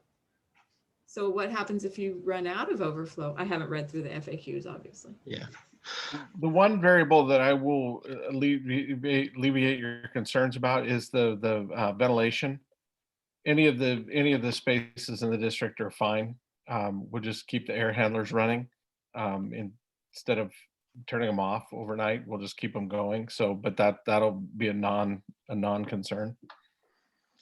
Well, I know one of the issues that we would face is, right now we can broadcast because we're all in separate rooms on separate computers. And if we tried to continue a Zoom format and we were all in the same room, we would have so much interference from each other's computers that piece wouldn't work. And so we'd have to come up with some other mechanism. And I don't know that we have the equipment to do that. So I'd have to. Every one of our high school teachers is live streaming, not everyone, but most of our high school teachers are live streaming their classes every day. Yeah. Can you hear the 9 people all talking about something? You're all in the same room. No, like if the 9 of us are having a conversation and it's live casting, would people at home be able to hear each of us clearly? It would have to be mic'd. Oh. But I mean, so my question is, do we even have that kind of equipment to mic us all for school board meetings so that we could broadcast? I don't know. I have no idea. That's something we would have to figure out. Well, my thought on that would be, while we're figuring out, we just continue what we're doing. I mean, we certainly aren't ready to pull a plug on Zoom meetings and try to do. I'm stammering here, but what I mean is, when we do it, it's going to have to work, and so we just want to be sure we're ready for it and be sure we have the equipment. Kevin? Yeah, I would agree. I'm all for us meeting 6 feet apart in person, but I think we have to have everything in place first. And, that is a task as far as for the the district, you know, I don't know what the capabilities are, but I know when we've tried to do Zoom meetings as far as for work and had, you know, a group in one room and spread out so that a group in another room could hear, it was hard to hear everybody. So we would have to be mic'd to make sure we're not having feedback. And so I think there's some logistics that probably need to be done before we. Wouldn't be a Zoom meeting. It can't be a Zoom meeting with all of us in the same Right. room. It would have, right now we're live streaming football games. Of course, you don't have to have good sound there. We're live streaming classrooms for kids who are at home. So, but they're not doing that. They're not all sitting in a room together on their Zooms. Right. They're, Understood. yeah. So yeah, if you tell us to do it in March, we'll figure it out. If you want to give us an extra month, that would be great. But I don't want to say we can't do it when we've asked all of our teachers to do it. Mhm.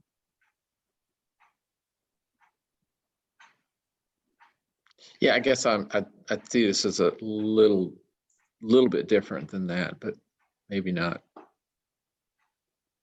Just because we all have to be interactive, and in class, not everybody's interactive and speaking up. So I don't know. Yeah, they don't all have to be on this. You're right. They don't all have to be on the live stream. Right. Everybody. Yeah. And I'm not sure what they're doing with the athletic contests and how that, you know, yeah, but Do we need to? We don't have to vote on this, do we? We just have a come to consensus that come to consensus. Let's have a follow-up on it next month. That would be great. I obviously didn't read I saw it came in at 4 o'clock. I obviously didn't read it carefully enough.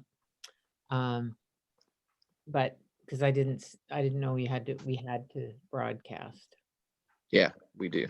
Yeah, I just for once, you know, I saw it and happened to read through it, and it did say we had to keep have doing some information on what the capacities of like the Vista Library would be, and the overflow, or if we chose a different venue like the auditorium at the high school or something, so that we have different ideas of how many people we could have in an audience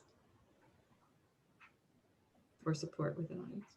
Well, you know, tonight, just as an aside, tonight's one of the first nights that we've had relatively small attendance. I mean, I think we currently have 3 people attending. There were 5, but in the past we've had 30 or 40, sometimes 50 people attending our meetings. So it's been really great to see that kind of involvement and people accessing the meetings. Well, and when we broadcast, there's still going to be people that want to watch it from home, and that's perfectly fine and fantastic. Sure. But if there is something where people want to be there, I don't want to be scrambling for which room do you open up for. Well, I wouldn't be scrambling, but Kelly probably would have a lot of work to do. Yeah. All the Kellys. Yeah, we can get you some information, and I'll do some executive team members, and I will do some thinking through of what live streaming might look like, or what equipment is we would need. If we do it in the high school auditorium, it might look a lot like Little Women. Okay. I'm not singing. I'm just saying. I was going to say, Andrew, you get the first name. Thank you, Andrew. We appreciate that. Yes. I'll juggle or something. So, all right. So we will be back in this format in March. That's what in March. We'll have a discussion in the March. See where we are. Okay. Great. Okay. The next item is 6.03. And that calls for us. Andrew, just to clarify, that's the Bond Oversight Committee as well, correct? Yeah. And I'm assuming the Bond Oversight Committee would have the same restrictions that we do because it's an open public meeting. If they choose to meet in person, we still have to broadcast that meeting. So the challenges are the same. So I think they will have to continue to meet via Zoom like we have been until we resolve what we're doing about the board meetings. Thank you. Next item is 6.03, and this calls for us to set dates for study sessions in March, April, and May. And so we can either compare our calendars now and try to find mutually agreeable dates, or we can ask Kelly, thank you, Kelly, to survey us tomorrow about this availability. So I'm going to ask you, how would you like to handle this? I vote for Kelly. I vote for Kelly too. All in favor of Kelly, thumbs up. We all like her. Thanks, guys. What? Okay. All right, well, thanks. Once we have the dates set, we can work on prioritizing the topics that we need to study. Any other comments on that? Okay. The next series of items represent regular opportunities for sharing by participants in our board meeting. So first up, student board members rather. So I see that Kong has joined us. Kong, anything to report? Hi. Hi. So last week, I went to a Zoom, I think it was a Zoom meeting. Yeah, it was a Zoom meeting with the Dot Exchange company. And I learned a lot about student voice and how it's work. And later on, I was like writing about how much stuff I'm gonna present today, but then I was like, I'm not gonna present 3-page so of words that I'm gonna say. So I'm just gonna make my thing short. So before I learn more or I know more about student voice, or before I do more research about the topic, I always thought student voice was like student participating in school or like giving their ideas on stuff of how to improve. Or also I thought that student voice was like just a factor of leaderships and student wanting to like make change for a difference. But then after going to the Zoom meeting, I learned two things that through allowing student voice within any part of like an academic system, it cannot be forced, nor it cannot be like a one-time thing.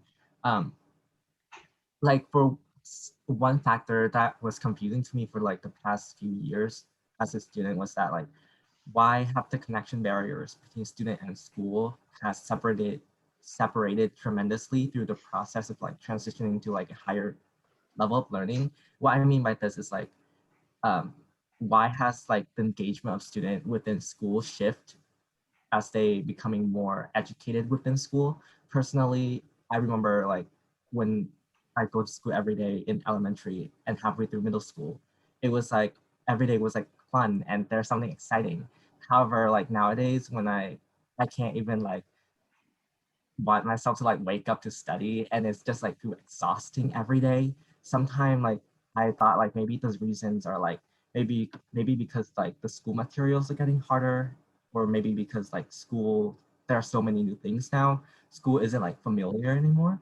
Or sometimes I feel like there's like so many repetitive process of school that forced me to do things over and over again that was like make me tired every day, just do the same thing.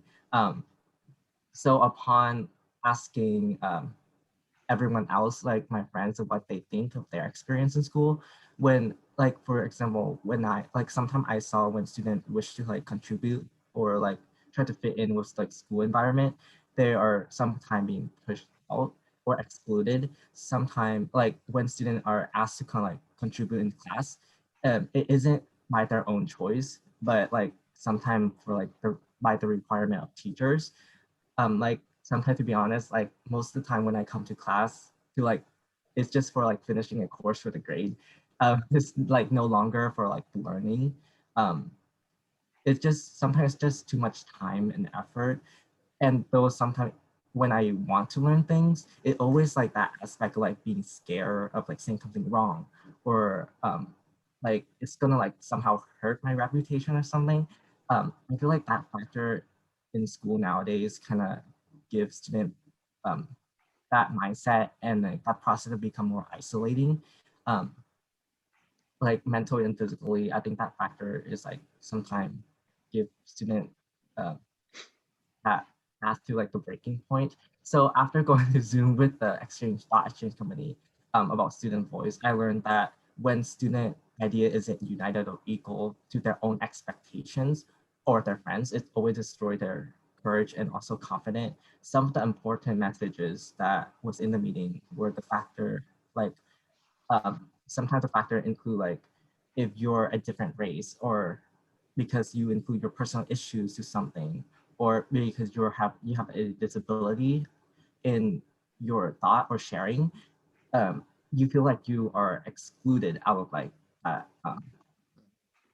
conversation. So through the understanding the term student voice, I feel like it um, it has a different meaning to everyone within their own perspective, like how everyone grew up differently and have different experiences.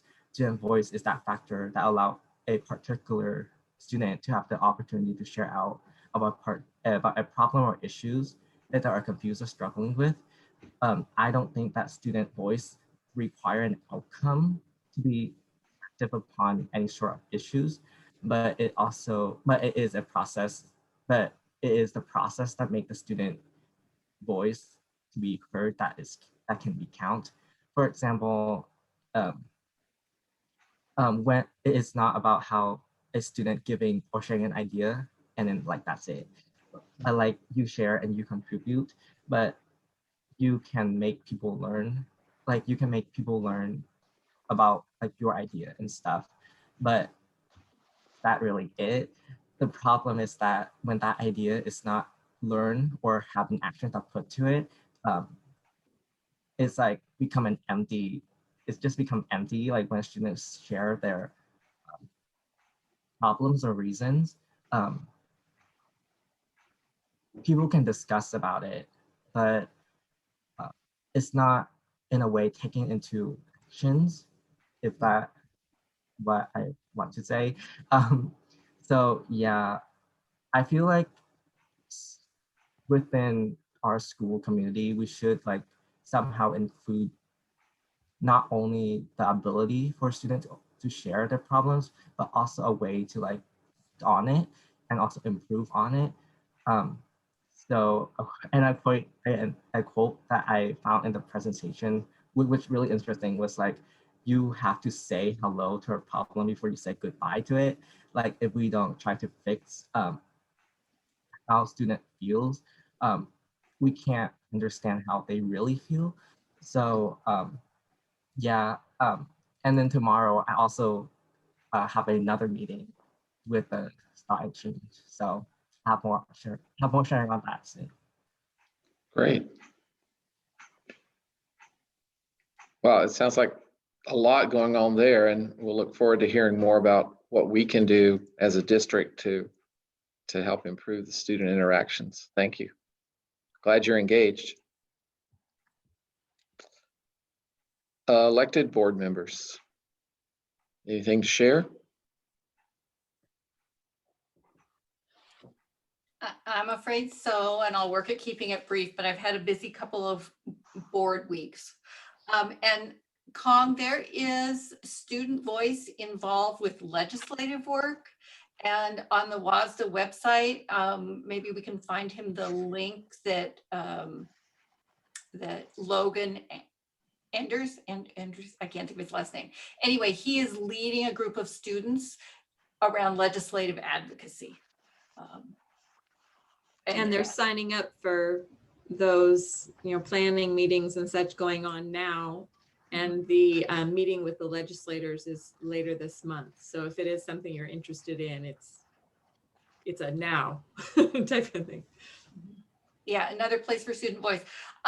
So I'll just talk about a couple of things because I know that Melinda and Kevin were also with me Sunday afternoon. But on the 10th of February, I went to the National School Board Association Equity Symposium. Did anybody else participate in that? It was fabulous. It was fabulous. It is all recorded. I want to say it was 4 or 5 hours. it really looked at equity with a board lens and what board members can do to help with equity. So I highly recommend it. I got, speaking of books, Seats at the Table, which is school board members' perspectives on race and racism. It reminds me of the Windward books that they used to put together. It's kind of that quality of writing, which is excellent, right? But doesn't have any pictures. So it is just the voice of board members of color.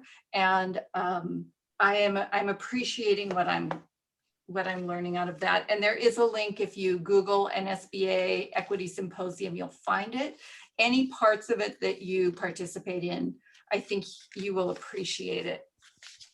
The other thing I did that the other board members wouldn't have done was we had a board meeting before the legislative conference, and just a reminder about that we will be having regional board meetings again this spring coming up, be about 90 minutes. We don't have dates yet, but that will be happening. Oh, and I had a WASDA equity meeting, and we're working on the Equity Access Caucus, which will be happening in the next couple of weeks as part of the legislative process. That date should be coming out, so look for that in your emails. And I think I will stop and I will let other folks talk about their stuff. All right, somebody want to follow Leanne? It's hard to do.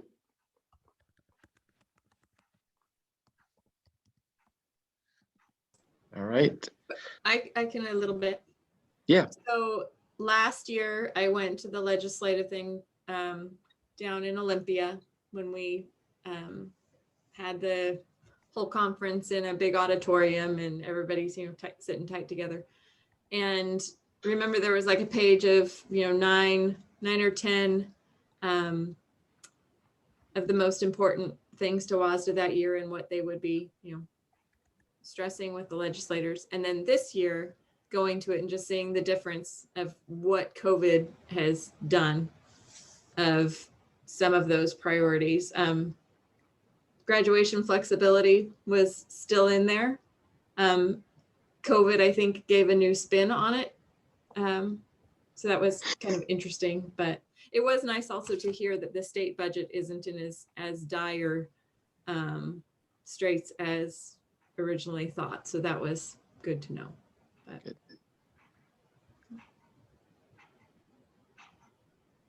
And I'll just add that they, thank you, Kelly, for putting the hot topics. So those aren't my notes, Linda. Those are actually the hot topics from the conference. I was thinking she didn't write that. We all got those notes. Yeah, I just pulled it together, no. Yeah. Whipped it up. Yeah, so those hot topics are on there. There's a short version and a longer version. And there's also, I included the PowerPoint of the state budget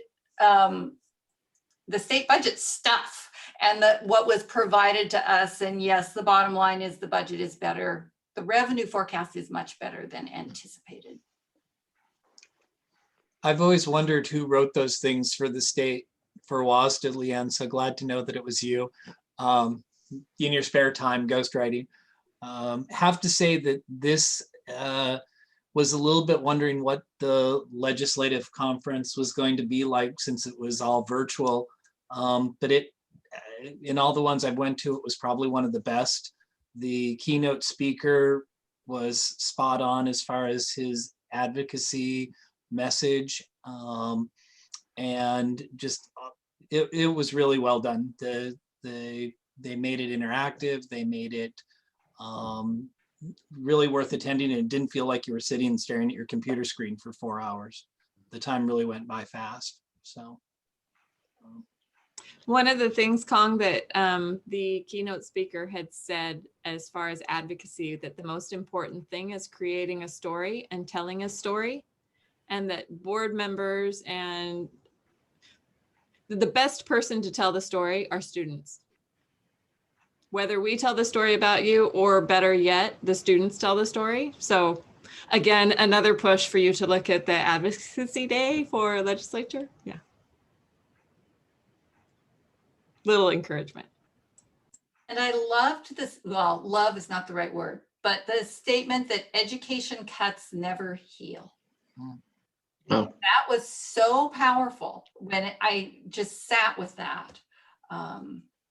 So we might think it's like, oh, it's just for this year or something, but, and Linda has talked about this, but there's kids this year that are being hurt by it. So those cuts never heal. Yeah. Well, thank you. And thank you guys for attending.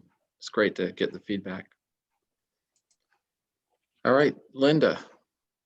Well, I just want to say a couple things about what Kong was talking about. I also went to the Thought Exchange Student Voice webinar, and is called Equity in Education, Student Voice, Create the Space and Your Students Will Engage. It was interesting. I invited Kong and I invited Marty Morovic, who's the leadership teacher at the high school, to bring a couple of his friends. And then I asked Kelly to set up a follow-up meeting tomorrow. And so that's what, and there were people on there that were talking about particularly how they used Thought Exchange. One of the things that was interesting to me is that Thought Exchange has a director of K-12 anti-racism and equity within its organization. So that I learned something new too. I also went to the webinar that you referred me to, Leanne. Was that part of the National School Board Association? The one, how not to use data like a racist? No, that was not part of that. Did you attend that one? No, I didn't. Did you? You did? I did. I actually, yes, I actually thought it was good. It just said things that we all know, that data can be used in lots of different ways, and you need to make your assumptions and, very clear in how. So yes, I liked it very much. I think I'm shared out for tonight, but Okay. I actually have a question on that presentation. So did it change how you would present data in like the reports? Is there something in there that you thought we need to change?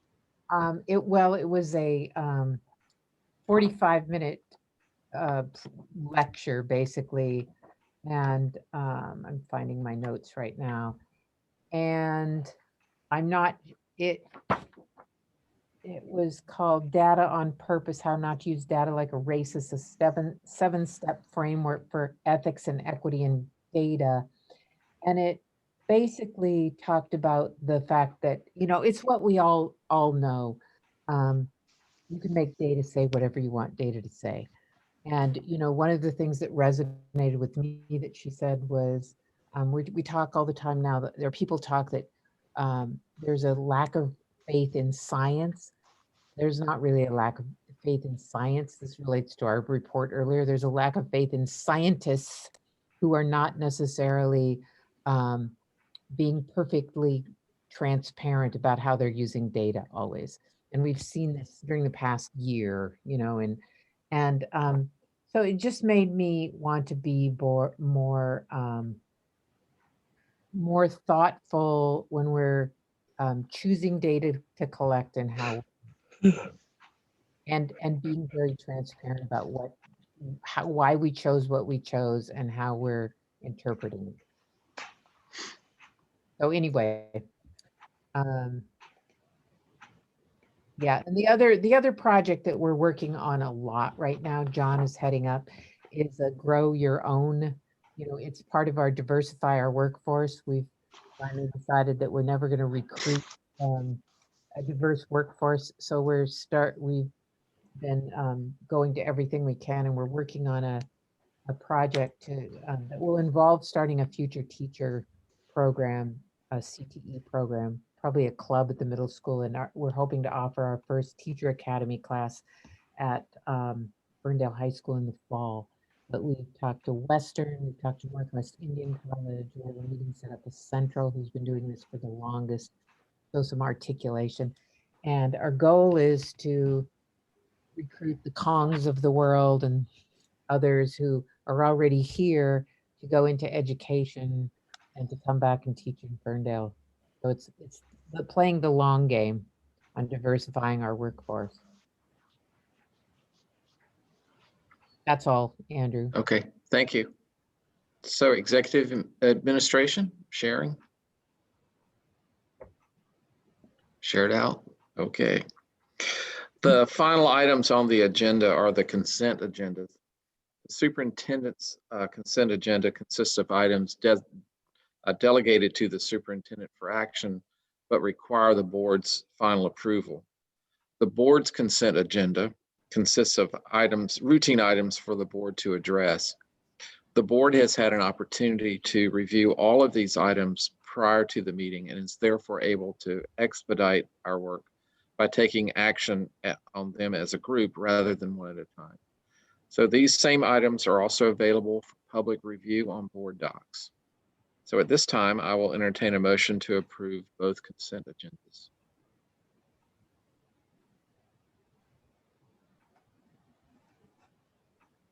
I will make a motion to approve both the superintendent and the board consent agendas as attached here too and made a part of the minutes.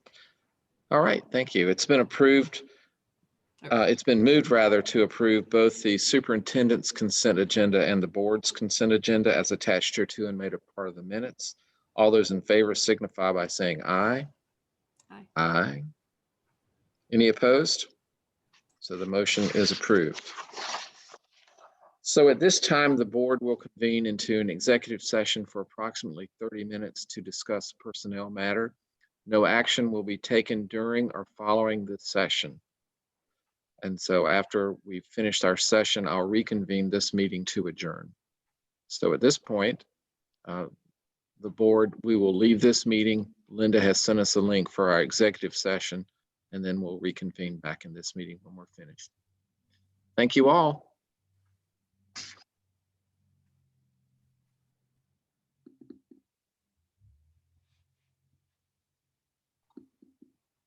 Linda, do you need us there? I don't think I had a link. Nope. Nope. Okay. Thank you.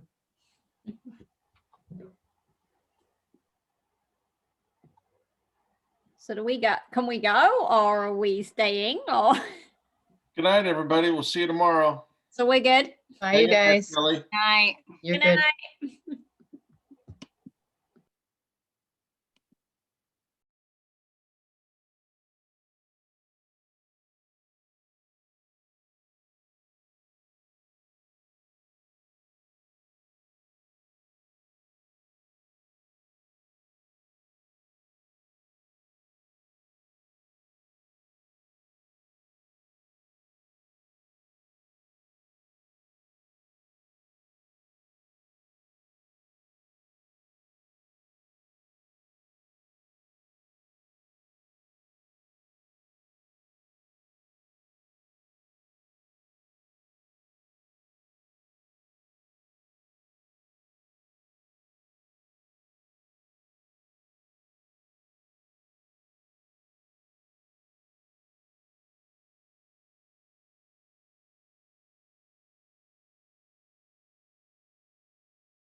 Hi, Kelly, we're coming back.